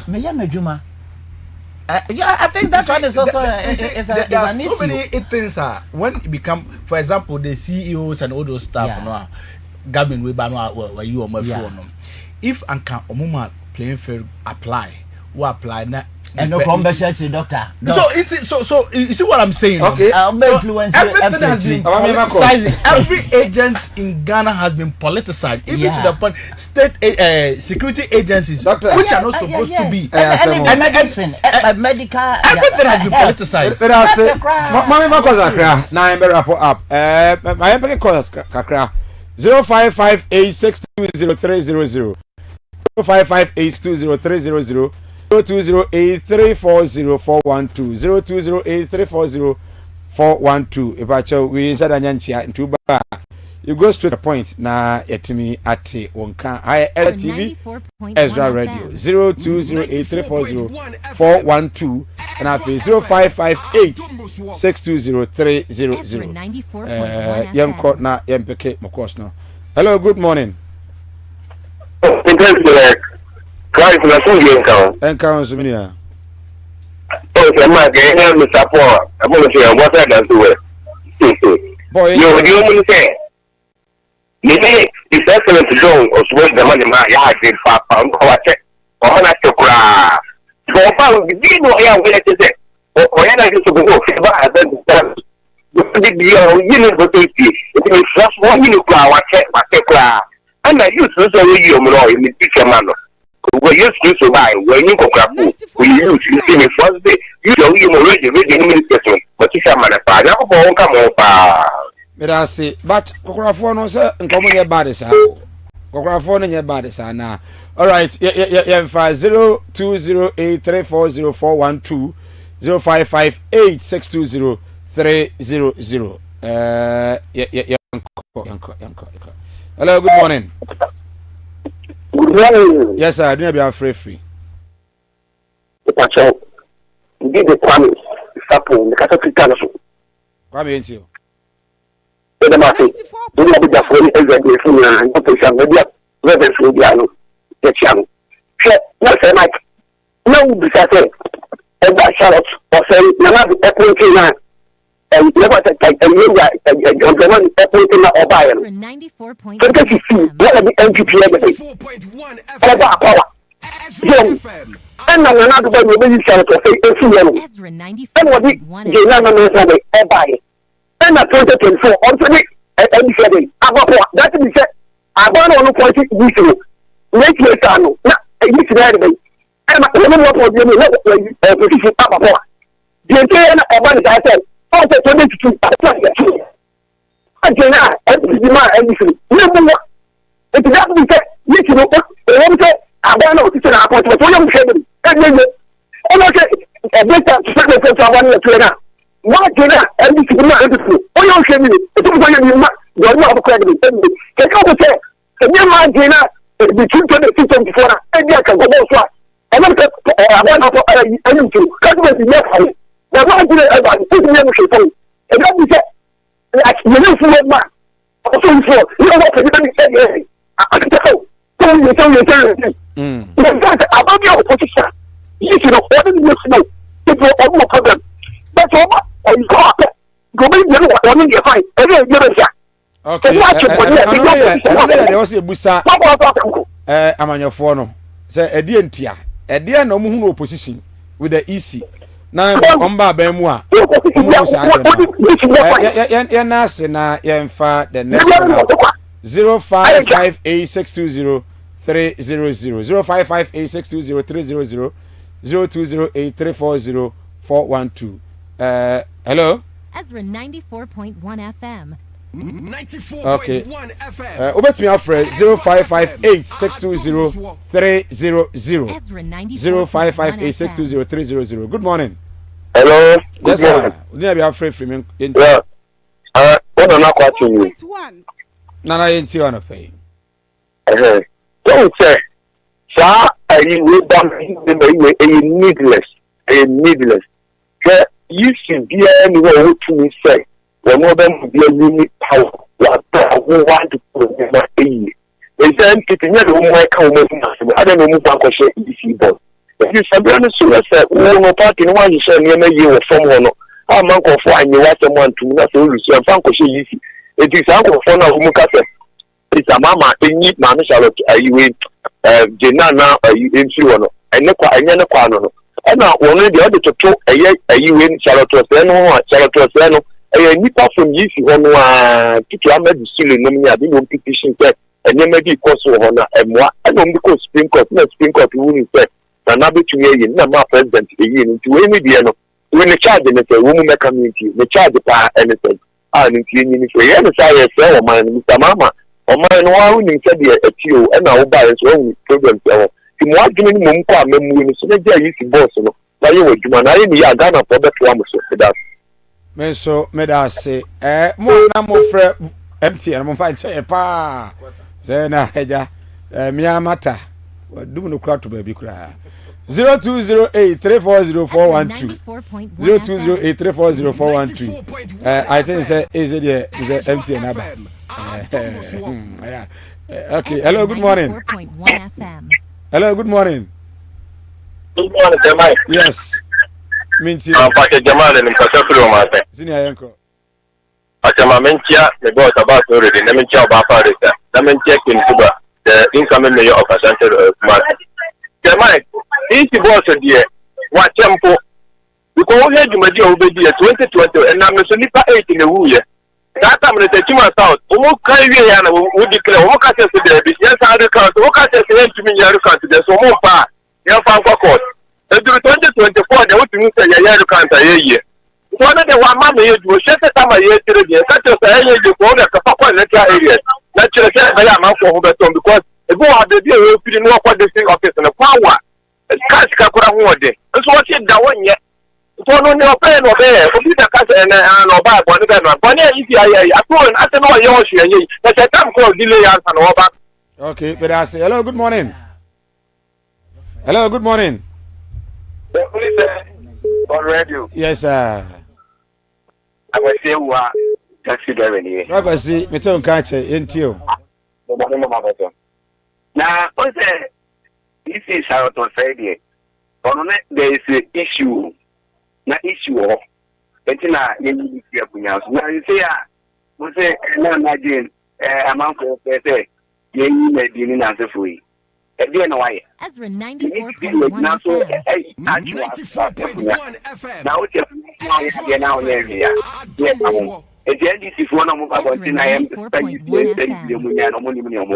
okay. Hello, good morning. Hello, good morning. Hello, good morning. Yes, we have free with you. Yakum Jamafi. Yes, you. I'm a person with you to Kabai Bibano at the Jakwa. Survival for the bank network. But the constitution now you can try me water. In a moment of parliament, in two say now when you come here, Mahama be clear that market of one and look for this years in the power. You never said the two say. We may have been your job on the top of our own corporation. We are guilty because boy Papa make me study for many. And so me that say last caller now Afi, yeah sorry. Hello, good morning. Sorry. Yes, sir. Always seriously in shares of the Minty on a pay. And I'm only for Queen of Member Mapasu. Nam Chairman and Nakosi. Na National Ghanaian. On the to say for you, the bigger will be Mamchian. Named Dr. Frank Amoakohene. Okay, I'm the view on Mamchian. Then I'm a message about this to watch it. But you, at your trouble, yeah. That's my this stuff like assistant you mean the go for office work. Where was some swat. No minor, the get checker. We say, what's it? I'm going to men's and me deputy no. To my easy boss no. And for super better of my gun, FM. But I say, young fancy, Yabrano, and I every now yet to me as sorry so. But quickly, young we say our friends, our colleagues, our brothers and sisters. I would on birthday and MC I'm on to swame na yan we show mo and sorry so okay so Kusi Yabua Resford Resford Kusi Yabua. Bro, today is your birthday. From Mrs. Dorcas Asante, wishing you a blessed happy birthday. Chediampong Unshaw. Now Uncle Swanya Okesi. CEO of Acoustic Clothing. And so wawoda no need Insira Ba Justice wishing Acoustic Clothing CEO happy birthday. Chediampong Uncle Swana Unshaw. Gifty na ya ando. My dear, it is your day. From Ofori Boateng, wishing you a happy birthday. Ofori say nyamenyo kese pa. Happy birthday to you. Gifty Nana ya ando. And then Nana Kwafu Junior. Nana Kwafu Junior. And Nana also awoda. It seems like somebody I know. Nana and awoda from General Edusi Poku. Okay. Edusi Poku wishing you a blessed happy birthday. General say Nana Chediam Ponchao na on your case. Is that all of I think that I gave you one? Was it done? Okay. So that is all. Yeah, sorry. Na ya the nyom atwa also on your radio. Na afi about duba kwa Marcos eba na anonso edi makosem wo wakosem yakosem and so at me edi abro. Francis, just 3 seconds. Yeah, 3 seconds with the bompa is saying Yami Adomwa. Ye body na honorable Eric Asibe. Oh, Quadaso constituency MC. Obi ede ne bebia so be say party for no ebe sum. Na ye nye wenchu bia. Francis Ado. Radio Communications for the NBC. Thank you so much for coming, Reverend. Yeah, menso be constituency ho no so I'm the lady be Gertrude. Yeah, need them one. I need them. Yeah, and in fact, a woman, no friend in DC, man. Oh, okay. She has been serving a community pa. Mejidi say, it was